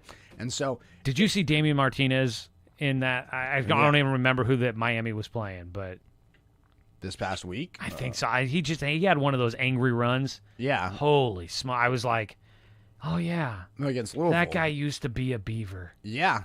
Dang, that is disappointing. Isn't it? And it's really hard to watch Miami because it's the reminiscence of the old Pac-12. Right, there is so much Pac-12 there. You have Mario Cristobal there. You have Cam Ward. You have Cam McCormick, who's been around when the Pac-12 had Pac-8. I felt like about time to start collecting. He's probably older. I think actually I looked this. I can't remember. Was this year or last year? We looked it up to try and see if he was older than coaches on the staff at Miami. No, but like Cam McCormick's there. You got Cam Ward, former Wazoo quarterback, Damian Martinez. Like, there's a lot of likable guys if you like the Pac-12 on that Miami team. Except for it's Miami. Except it's Miami, and as a Duck fan, it's Mario Cristobal. Yeah. To be honest, like, I think that, like, Mario Cristobal leaving was the best thing that could have happened for Oregon. I think a bullet dodged on that one for sure. But we would be sitting here right now talking about how Purdue just blew the brakes off of Oregon. So Oregon State has Cal, San Jose State, Air Force, Washington State, Boise State left on their schedule. They need 2 wins to get to bowl eligibility. Is it there? It's just so hard to say, right? Like, it's just the injuries, and that's why it sucks, because a lot of those players leave. It doesn't look so bad when you look at the starters, but the problem is they're losing the depth. And college football has now expanded its regular season. It's a season of just depth. Like, you're going to have injuries. Yeah. Oregon was able to beat Ohio State without Jordan Birch because they had the depth pieces there. Oregon State doesn't have those depth pieces. No, and not that's the yet, problem right now. They're going to build it up, and, I think Trent Bray he's kind of in that mold of Jonathan Smith, where he's like the right guy to be leading that program, where he's a former player, he's been in coaching a while, he knows what Oregon State needs to be able to be successful. So I do have faith in him in getting things kind of going. But, man, is it going to be an uphill climb for them. And you look at I think that you got to look at these next 5 games, and you have to win 2. The 2 you were looking at are San Jose State and Air Force. That feels like those have to be the ones. Yeah. And I don't think those are San Jose State, yes. Air Force, I don't think that's a bad Air Force team. No, I think San Jose State's honestly the better team between those 2 teams. Really? San Jose State's actually not that bad. I thought they got blown out here recently. San Jose State this season is 5-2. Oh, maybe I'm thinking of San Diego State. Yeah, San Diego State's having a tough year. San Jose State pushed Wazoo. Remember, that was 54-52 in double overtime. That's one of their 2 losses, and they lost to Coastal Carolina. Oh, that was last year. Who was their other loss? They've got Colorado State. Colorado State on the road, but it was a 7-point loss. Yeah, yeah, that is a good team. You're right. San Jose State's a solid team. I don't think I forget how to say the coach's last name, but Ken, the former Navy coach, is now the head coach at Nuamatamali, something like that. Yeah. He's now the head coach at San Jose State. He's building something special. I think Air Force is the team that you're like, okay, that should be a win, because Air Force this year is the academy schools were doing well, but Air Force is 1-6 this season. They're 0-4 in conference play. Man, I am just way all over the map on this one right now. Yeah, but Army and Navy, Navy. I don't know what the Merchant Marine Academy is doing. I don't know what level of football they're playing. I have a buddy that plays on there. Actually, shout out Chili Tanner. son of Craig Tanner, former Roseburg High School football player that played at the Air Force Academy. Okay. So there you go. Okay. Yeah. A little bit of the life of Former Knight, who knows so many random people. I do. So many random people. Yeah. Actually, Craig's son, Texas Tanner, he is actually competing at the Air Force Academy now, and was actually at Hayward Field last year for the NCAA track and field championships. Oh, cool. So yeah, really, really cool to see like a Douglas County athlete go to the academy, and then have a successful career. And now his kids are going on and playing college sports across the country. Interesting. So yeah, you were right. Okay, looking at those rankings, yeah, Air Force, that's the win, but that's one. They're gonna have to stun somebody else in there. Going to Boise State, I mean, that would be the upset to end all upsets. and Oregon State, I mean, it is the final game of the year, so maybe they get healthier on the way there, but it's not going to be easy. Like I'm telling you, it really isn't. Like losing that game to Nevada hurts a lot. It does. And yeah. You're in that game. You outgained them by a substantial margin. You had the third down conversion rates. You just threw 4 interceptions. Yeah. Like, that's what Illinois does. They had everything about it, yeah. That's why Illinois doesn't lose games. They don't turn it over. Because they don't turn it over.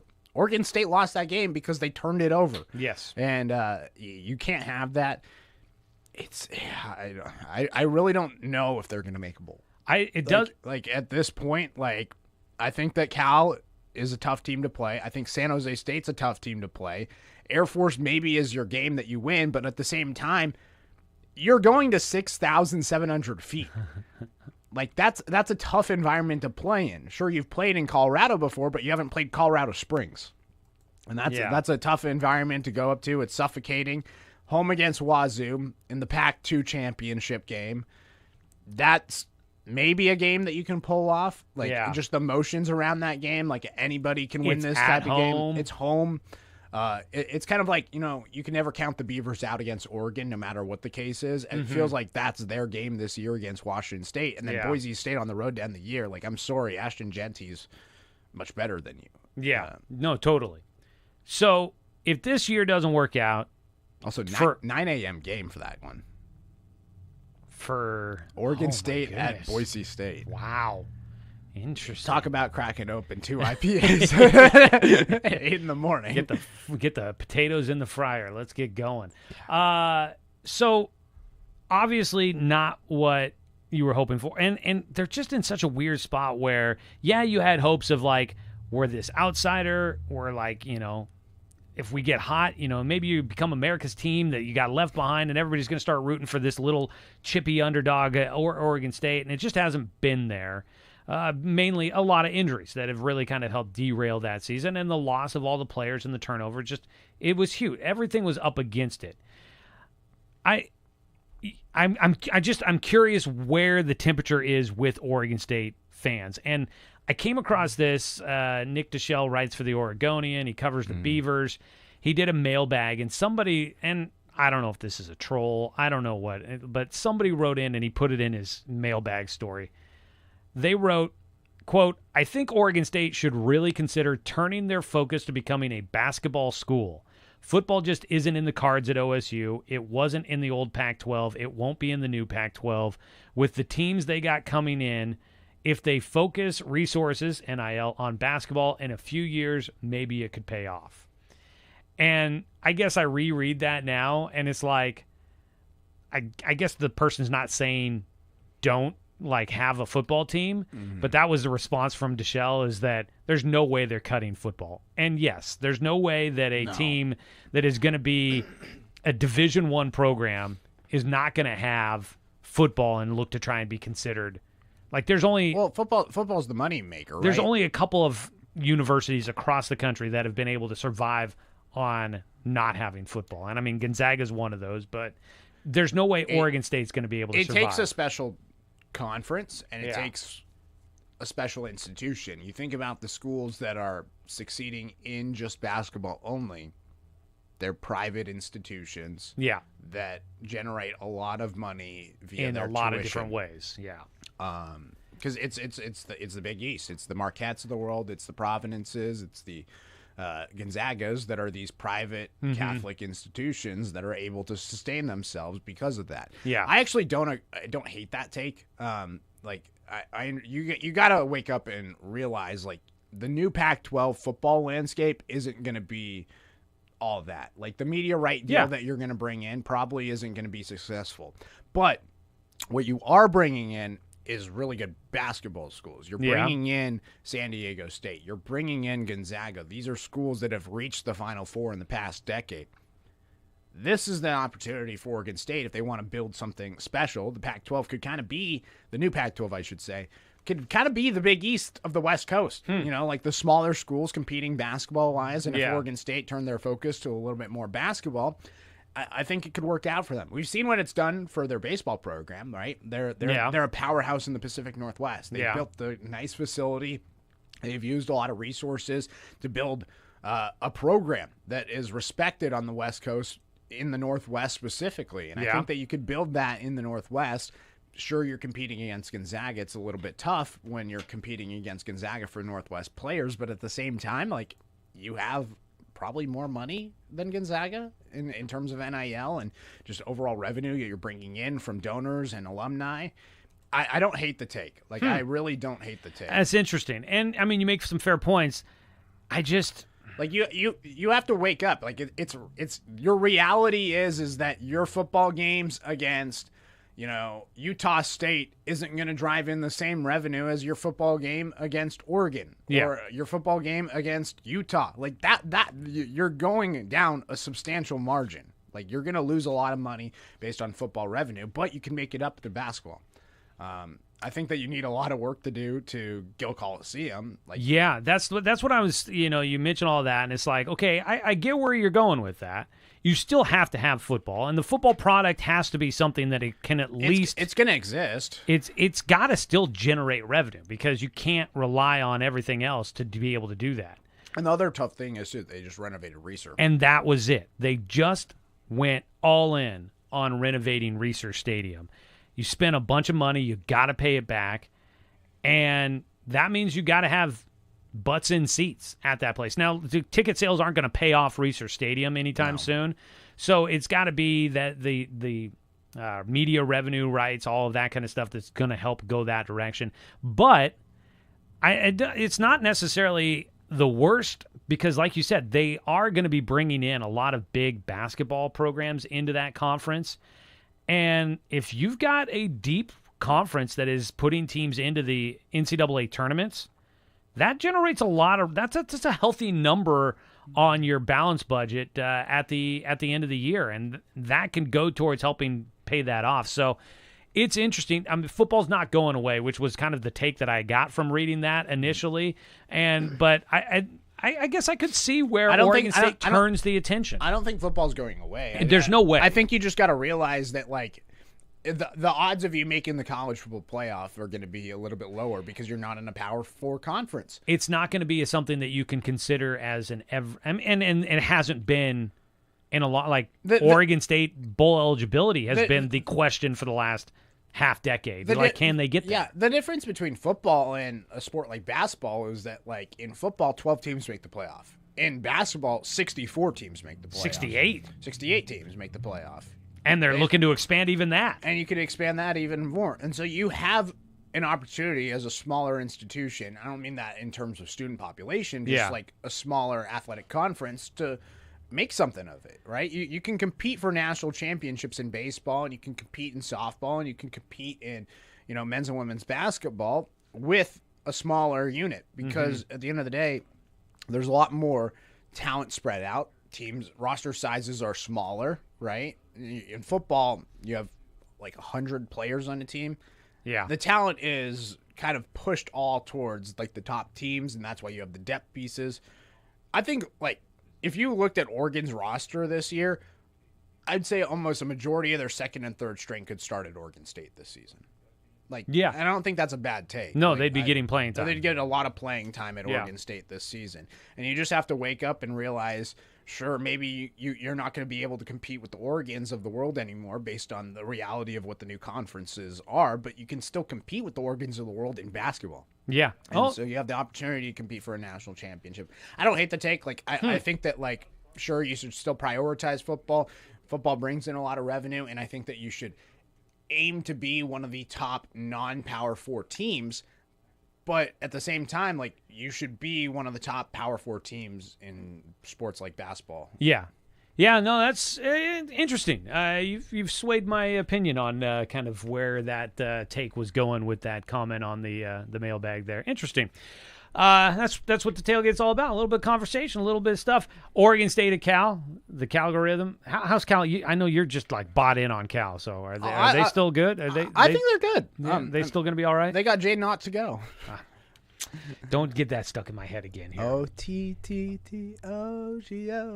I've maybe used too much T's. I'm still thinking, please call in and give us a good name for this matchup. Oregon State and Cal. Is it cows versus cows? Because it's agriculture up there. You know, farming. Aggies versus Oski? No, don't call them Aggies. I don't think they're gonna like that. Yeah. I like that though, Oski. Like, yeah, utilize Oski for Cal. Dams versus. No. Give us a call. Please give us a call. if you have a good name for Cal versus Oregon State, like the woke versus Coke, like, we need something like that. Help us with your creative juices there. We'll get to a break here. When we come back, it's time for a Friday news dump. There's been way too many headlines that have been coming out lately. We got to get to it. Wait around, stick around for a lot of stuff about kickers. We do have a censor bleep in there. Is just football in general biased or rigged? Fixed? Maybe? We'll get into all of that. We got a lot of stuff to get to. It's all a script. It came out back last year already. They know who's going to win it all. Sorry, before we send it to a break, have you seen those videos where it's like they like voice over like a Chiefs game and it's like, come on, Patrick, get to the script. Get to the script already. he's like, and finally Patrick Mahomes wakes up and realizes that he's supposed to throw the ball down the field and the referee decides this is the moment to throw the flag. Yeah, that sounds about right. We'll get into it when we come back. It's the Umpqua Basin Tailgate Show presented by BTB Moving here on The Score.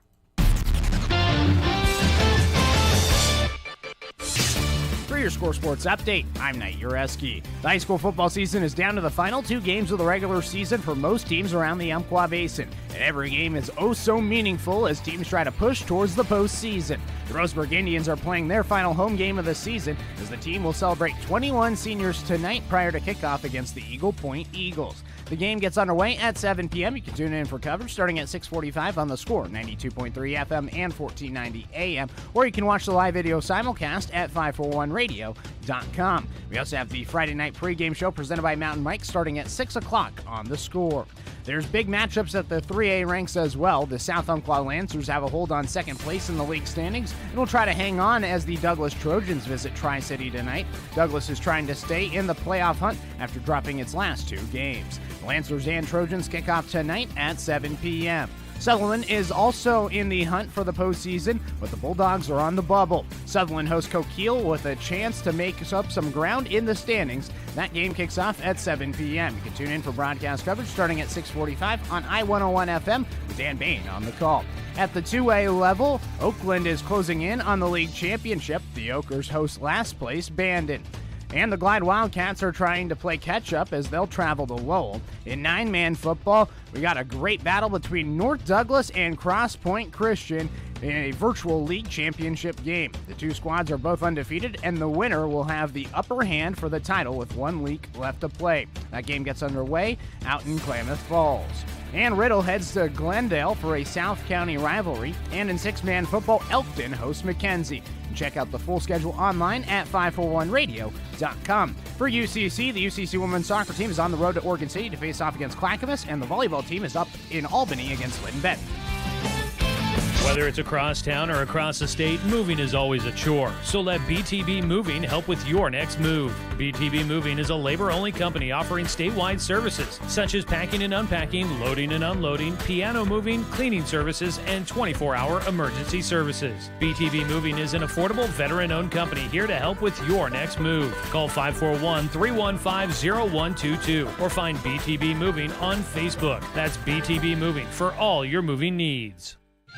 Are you looking for a career that pays you to exceed your goals? The News Review is seeking a qualified professional to fill a full-time sales position in their classified department. Candidates must be highly motivated, have strong sales, computer, and typing skills, possess high organizational skills, and work in a team environment. Benefits include 401k, medical, dental, and vision insurance, and PTO. Send your resume to careers@nrtoday.com or mail or drop it off at 345 Northeast Winchester Street in Roseburg.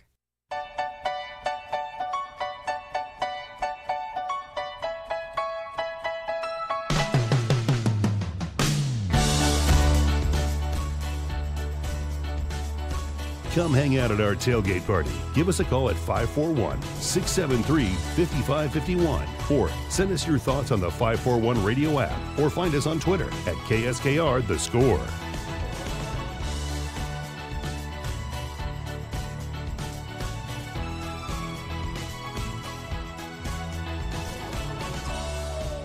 Back here in the Score Sports Closet, talking football with you at the tailgate. It's the Umpqua Basin Tailgate Show provided by BTB Moving. This is BTB Moving, providing labor services for your moving needs. They're veteran-owned, affordable, dependable, efficient, and careful. They've got senior and veteran discounts available. Book now at 541-315-0122, or you can find them on Facebook at BTB Moving. Knight Jarecki, Joey Keeran here with you. Knight, why don't we do this? Let's get into a Friday news dump as we get a chance to talk about those fun headlines from the world of sports. Before we move on, I'm getting word we have a breaking story. You're getting ready for the weekend, but we don't want you to miss out on the big headlines. Your tone says this is good news, but your body says there is no good news. Covering the news you need to hear. It's your Friday news dump. All right, get things off and rolling here. I felt like we had to get one of these in. This has been kind of a staple of the program from time to time, but hadn't gotten to this in a while. But there's just been a lot of very interesting and entertaining things that have come out of football as we've gotten to this point in the season. Kenny Dillingham, former Oregon Duck coordinator, now down at Arizona State. He apparently feels the need for kicker tryouts. You can be aggressive, but just because you convert doesn't guarantee that you make it one possession. So you would hope that you can make, a kick, one of those, but our kicking game's atrocious. So if you can kick and you're at Arizona State, email me, right? We're going to have kicking tryouts on Monday. So bring it on, kicking tryouts Monday, let's go. Yeah, I'm dead serious. We're going to put it out on our social. We're going to have a kicking tryout on Monday.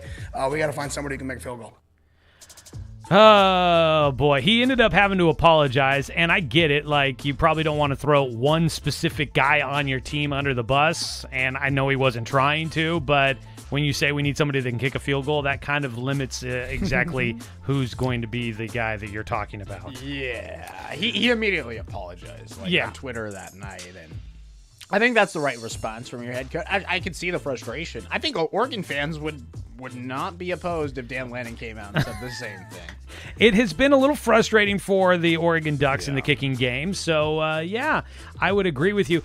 This headline from 21 hours ago from Arizona Sports. I'm just not going to click on the link because who knows where that's going. But Arizona State's Graham Rossini, who's the athletic director, says kicking tryouts remain underway. So apparently Dillingham stuck with it, and it hasn't necessarily resulted in the guy that they want. I mean, what are the chances that you're going to actually find somebody that... Now, I did see quickly after, there was some kid on there that he was a high school kicker, and he wanted to walk... His dream is to walk on as a kicker at ASU. He goes to school there. So I think he probably was one of the guys that got in on this tryout, I would imagine. But, Yeah. You know what they should do is they should build a football program good enough that they can host college game day and get the kid that makes the field goal. Get the kid from the one that, Oregon, that guy, he drilled that one. Yeah. On his second try. Yeah, true. There was that. Here's a guy. I think this is the guy that I saw tweeting about the fact that he wanted to walk on at ASU, and then when this all came out, he was going to do it. Let's see here. Had a great time at the tryout. I wanted to thank the ASU coaching staff for having me out. Super blessed for the opportunity, regardless on who they decide on. I still can't believe I got to see my dream come true after all this hard work. Good for that guy. Good for that guy. We'll see if ASU can find themselves a kicker, and see if they can find themselves somebody to put the ball through the upright. Yeah. The Dallas Cowboys also might be interested in seeing if they've got any offshoots from that, because that's so wild, eh? Like Brandon Aubrey, the kicker for Dallas, jury duty. He's just decided he's very adamant about wanting to do his civic duty. I mean, I'm curious what would it take for an NFL player to get out of jury duty? I mean, granted, you would assume that, he's not going to be there doing jury duty on the weekend. It makes me question. So, like what happens if you and I have to have jury duty? Like what I got called in. It was a murder case that I think has probably got to be coming up here at some point soon. And I was in the jury pool. I never got I just went through the very initial stage, didn't get my number called and whatnot afterward. I had to go and watch videos and fill out a questionnaire about myself and all this stuff, and I didn't get called back. So, there was a chance I was almost on something. What happens, if Joe Davis is about to call, Game 7 of the World Series, and then they're like, hey, Joe, we got traffic violation happening. So we're going to need you to come. This is going to be a month-long case, and you're going to have to be sequestered into a hotel. Sorry, you can't work. I wonder how much being in the media or in a national spotlight, being a kicker on an NFL team, might dissuade people from having you on a jury. But apparently they have figured out a plan for having him to kick on Sunday. Apparently the judge is also a huge football fan. So in Texas, being a big football fan in Texas, I think Aubrey's probably got himself in a good spot there. So I saw that headline and I was like, well, that's perfect for talking about it. What if the judge just went out of character and was asking all the jurors different questions, and he's like, and Brandon, talk about that kick versus the Eagles, man. Oh my goodness. Yeah, that would have been something. We talked about this a little bit, I think. I can't remember if we talked about it or not, or if we on the show. I'm sure we talked about it elsewhere. The Heisman Trophy straw poll out there, there's a lot of names at the top of the list, and one of those names is Travis Hunter. I think a lot of people hate Colorado just for all the flash and talking and the pomp and circumstances of Deion Sanders and the crew out there. But Travis Hunter saying that, he feels like he should be the Heisman front runner, not Ashton Genty from Boise State. Well, Hunter had his comments, and now Ashton Genty has replied. Let's go ahead and get to that. We haven't seen a player that plays both ways, and I'm going to keep saying that. It's he have 95 carries. Yeah. For 1,000 yards. Yeah. If I had 95 catches, how much yards you think I have? Kudos to Travis. He balling for real. He doing some stuff we ain't never seen nobody do. Personally, I don't take no offense to it. He just speaking his opinion. Everybody got an opinion. For me, is what I've been doing has been done in 36, 37 years. Long time. So that's something special. If I keep that up and break a record that's been around for 36 years, then I feel like you can't really compete with that. You know what I'm saying? He is balling, but I just feel like what I'm doing is just too special. I watch Travis, I watch his games, incredible player. I've never seen people do what he's doing. But I know myself, I know my talent. I feel like I'm the best player in college football. First off, that was Travis Hunter saying, if I got the touches that Ashton Genty got, how many yards would I have? Then Ashton Genty taking the high road, saying, hey, no hate towards Travis Hunter. He's a very special player. I just think I'm the best guy in college football. Does that not just show the maturity? It feels like that does definitely show two sides to a coin. And look, I don't know if the Heisman Trophy should be based off of who seems like the nicer guy. Who would you invite? Who would you invite to dinner? Who would you, all that kind of stuff. It should definitely be more based on your contributions on the football field. Now, if you're out there committing crimes and getting into trouble and all that kind of stuff, like, yeah, that might be something that weighs into the decision. But I still think that Ashton Jeanty looks like the Heisman Trophy winner this year. Like, on the field, like, Travis Hunter makes a ton of but it's like he is great at a lot of things, but Ashton Jeanty is great at one thing. And it's one of those things that's like jack of all trades, master of none. Well, we know week in and week out what we're getting from Ashton Jeanty. He's going to go out there and dominate in the run game. From Travis Hunter, it's like week in and week out. Sure, he's out there a lot of plays. Sure, he makes a highlight here or there. But, like, is it enough? Dude, Ashton Jeanty is averaging 9.9 yards per carry. He's averaging a first down per touch. Like, it's ridiculous. He has 1,248 yards this season in, 5 games? No, because we're getting into six? week 8. Week 8? So 6 or 7. No. 5 games because they played 6 games, and he's not played the half in 2 of them. He's literally sat out the second half in 2 of them. So that's literally 5 whole games in terms of quarters played. And that's what he's done this season. He has 17 touchdowns.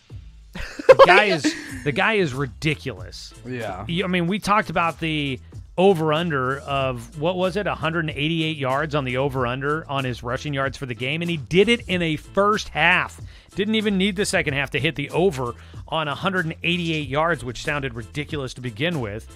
So the guy is ridiculous. I think the thing that will be working against Travis Hunter when it comes to the Heisman is the fact that, like, he's out there he's doing amazing. Being a two-way player is something special. But is he doing enough to where it's going to catch enough eyeballs constantly to be able to earn enough of those votes to be the Heisman Trophy winner? Like, you need a Heisman moment, but you also can't just, like, fade into the background where you're a defensive back and people don't throw at you, so you don't really get any sort of highlight plays to get featured. You're a wide receiver. You can get game scripted out of a game, or kept out of it. Like, it feels like he's just not going to have enough moments, that he is spread too thin to be able to excel enough to be able to get the votes for the Heisman. That's kind of where I'm feeling like. I think it really would take Ashton Jeanty getting hurt or something. Like, don't get me wrong, Travis Hunter's phenomenal, and what he's doing is insane. Like, playing both sides of the ball. Yeah. Like it takes a special individual to do that. It takes a person like Tyler Reitman to be able to play on both sides of the ball. But I think that, like, at the end of the day, what Ashton Jeanty's doing hasn't been done since Barry Sanders did it. Like, I don't know if we've seen a running back have this type of performance to start a season. And maybe that changes tonight. Like, UNLV may be one of the better teams that he faces off against. Yeah. And, I mean, the fact that Boise State's ranked, Colorado is, I think they've got a chance to get to a bowl game this week, or get to bowl eligibility this week. And that has surprised people. They didn't think they would be that good, but the fact that, like, getting to a bowl game is an accomplishment, whereas Boise State is hoping to be one of the 12 teams in the college football playoff, I think that's going to work in Jeanty's favor this season as well. Yep. So my dad, he just texted me. Yeah. I don't know if I agree. I don't like this one, but my dad said Oregon State versus Cal is the GMO Bowl because it's engineers versus farmers. Oh, okay. That's too intellectual. Like, we need something catchy, eh? Sorry, Dad. Appreciate the contributions to the program. Sorry. Oh, yeah. He made the comment there on the YouTube channel. Yeah.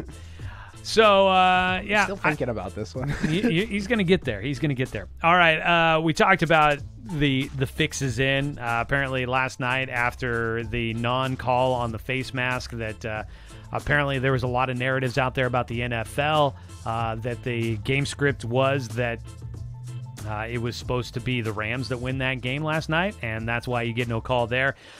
Somebody else also thinks that the refs are biased and that things are kind of leaning one direction. That is UConn head coach Jim Mora, who had quite the press conference earlier this week. It's on us to play better earlier, but it'd sure be nice if it was a level playing field. Questions, anyone? Jim, I mean, obviously the way it came down is not. Yeah, it was a hold and a PI. Hold and a PI. Did you get an explanation from me? Here's your explanation. ACC versus independent. There's your explanation, Dom. It's pretty simple. Oh, my goodness. Jim Moore getting fired up. He walked off. Like, they were like, he didn't walk off after that. He waited, and nobody else had a question. And he was like, thanks, guys. Quick trigger. Was out of there. Yeah. Look, I feel that, one, I don't want to be a referee. It's not an easy job. It's a thankless job. And all you're ever going to get is scorn because you got to be perfect, and no one's perfect. But I don't think television is doing us any favors in the fact that you can just absolutely break down everything by frame by frame by frame and see everything so clear nowadays. And you know what they should do? They should just throw trash on the field, and maybe the referees look up at the big screen, and then they change their mind. Maybe UConn fans. There you go. I didn't think about that fact about that Texas game where fans throw everything and allows the replay to play over and over and over. Did you see what Vanderbilt did this week? No. Oh, they put up nets. They put up nets. Yes, I did see that. They put up nets to keep the fans, because they're playing Texas, keep the Texas fans from being able to throw trash on the field. It's crazy. Looking at that game last night, though, like, do you, like, there has been a lot. Dan Patrick this morning, they're talking about, like, this could be like the tipping point to let just more things be reviewable in a game. And it's like we're going to find ourselves working ourselves into a corner where you open Pandora's box, and it's just like games are going to take so long because we're constantly slicing up every single play of a game to make sure it is called exactly perfect. So here's my take on this. And this is one of the things that the Canadian Football League does right, is that you have the opportunity to challenge a penalty. If you get the challenge, you get your challenge back, and you have one more for the game. If you miss on the challenge and you challenge a penalty, you lose both your challenges for the game. I think that's fair. Like, I think one time a game, you should be able to challenge a penalty, whether a penalty is called or not called. Yeah. So like if there's a blown call, you could challenge it and potentially get the penalty. Or if there's a penalty call and you don't think that it was right, then you can challenge it and have it overturned. I think that's fair. Like, I think once a game you should be able to challenge that. I think that having no way to check the referees is just an abuse of their power. Yeah, I mean, that was a blatant face man. I mean, it wasn't like it was a questionable call on whether or not it happened. It was pretty blatant. Yeah. And they just missed it, and there was no way to correct what was a blatant error. I mean, that's the thing.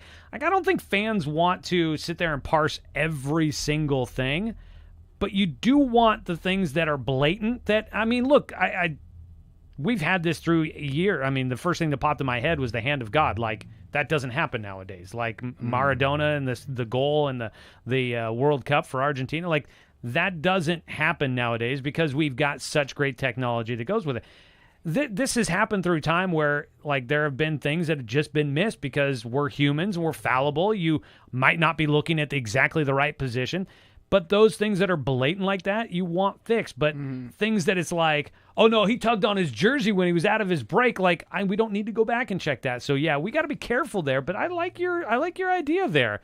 Maybe the Canadians, they got something going for them here. The other thing that I also don't like about refs is just blowing plays dead. Like, you get that situation where, like, the Jaguars should have been in the Super Bowl with Blake Bortles over the Patriots because they blew the play dead, even though it shouldn't have.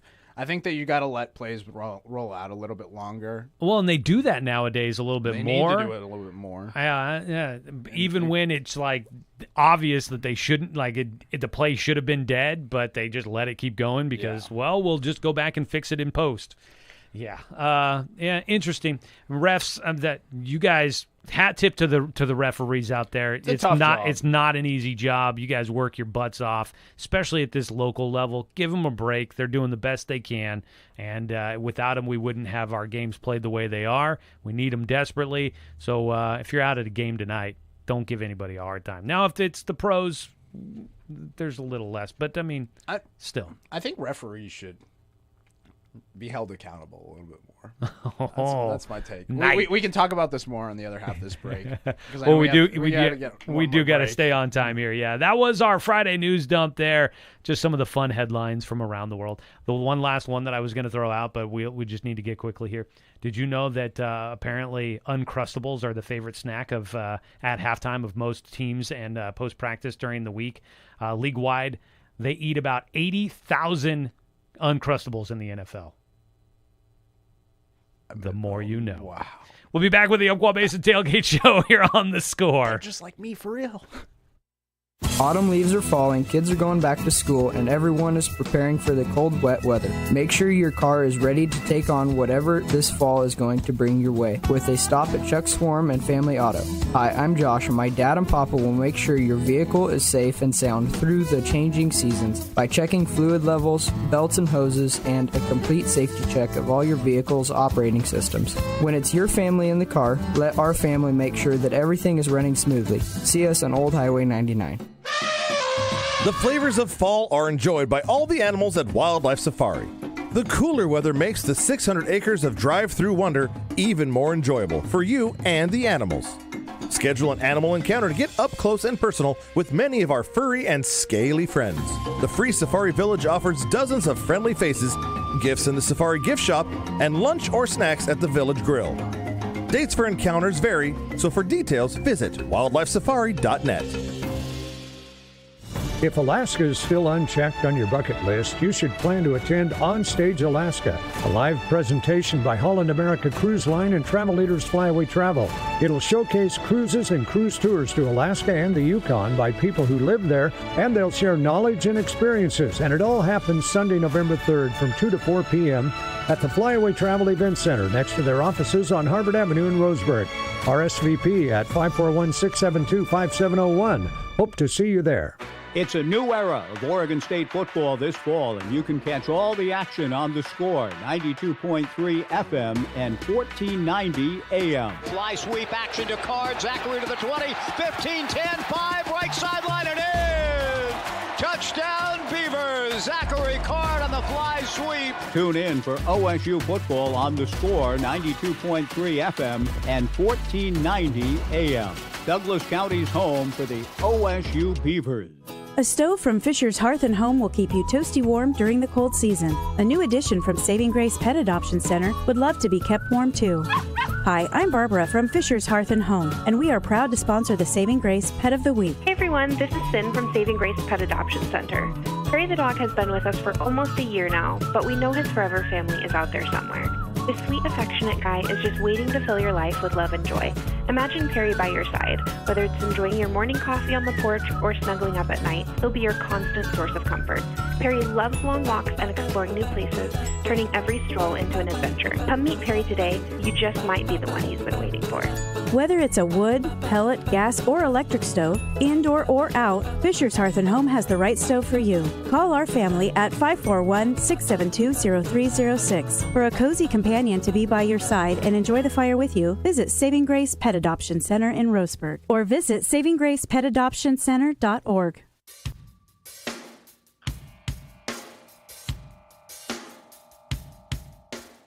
Fridays are loaded with football this fall on The Score, and you're listening to the Umpqua Basin Tailgate Show.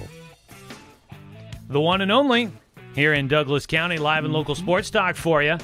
Along with Knight Jarecki, I'm Joey Keeran here in the Score Sports Closet, bringing you our football talk on Fridays from noon till 2. We'll be back doing it again coming up next week. Do you ever feel like Harry Potter, like, you know, like how he has like the little bedroom in the underneath the stairs, the little closet? No, I haven't. But I mean, he was kind of treated, you know, like the way he's treated. Yeah, okay, maybe I have. You've talked me into my feelings here. So tonight we've got high school football coming up on your schedule. Whoop, whoop. Looking forward to seeing what we've got in store. Biggest game of the night. I mean, they're all going to be big. North Douglas at Cross Point Christian. It's hard to say no to that one. That game is going to be lightning. That's right. We get excited for 1A football here in Douglas County. That is going to be a fun one. 8-man football there.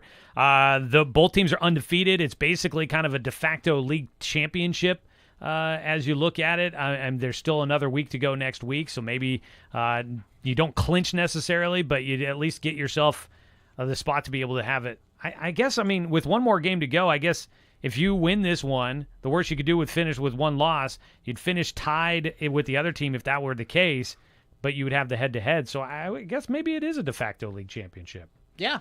No matter what, no matter what, you win the league. Yeah, I would think so. You know, at least with the tiebreaker there. Sometimes they do weird things and give co-league champions, but Cross Point Christian and North Douglas, I think North Douglas is going to come out and make a statement here. Look at these numbers here. North Douglas, 542 points scored in 7 games. That's insane. Cross Point Christian, 320. Oh, my goodness. And the points allowed, North Douglas has allowed 7 more points than Cross Country. So their defenses are practically the same, but the offense is that's 222 points more scored by North Douglas. Can we just talk about how North Douglas last week scored 66 points, and that was a down week for them? It has been unstoppable. That was their second lowest scoring effort of the season. 66 points. That is ridiculous. So that's going to be a fun one. Roseburg and Eagle Point coming up tonight. It's senior night. It's homecoming. Should be a lot of festivities going on. Plus, Roseburg has to win their final 3 games. Started last week with a win against South Eugene. This week against Eagle Point. Next week, Springfield. Have to win them if you're looking to try and get into the playoffs. Sutherland, a huge one. They need to win tonight against Coquille. Not an easy test, but at home. Douglas and South Umpqua, rivalry matchup there. Going to be fun. Oakland should roll Bandon, and that should get them the league title all wrapped up. Glide has to win at Lowell. Going to be a tough one there, though. This Glide team is definitely taking some lumps. Glendale and Riddle, South County rivalry matchup. Elkton and McKenzie this afternoon as the Elks look for their first win. Overall, good slate of games coming up here tonight. Going to be fun. We've got the Friday night pregame show coming up tonight at 6. We're going to be diving into more of this coming up there. But North Douglas, Cross Point Christian, definitely looking forward to it. Roseburg, this should be another game that maybe slightly closer than last week, but they should roll in this one. Mm-hmm. I think so. I believe them. Dude, if North Douglas has no supporters, I'm gone from this world. Should be a fun night of high school football. We'll be covering it for you. Friday night pregame show presented by Mountain Mike's coming up at 6. Tune in for that to get the latest on high school football, and that'll take you right to Roseburg football coming up tonight here on The Score. Tonight, talk to you in just a few moments. Oh, yeah. That's the Umpqua Basin Tailgate Show presented by BTB Moving here on The Score. Whether it's across town or across the state, moving is always a chore. So let BTB Moving help with your next move. BTB Moving is a labor-only company offering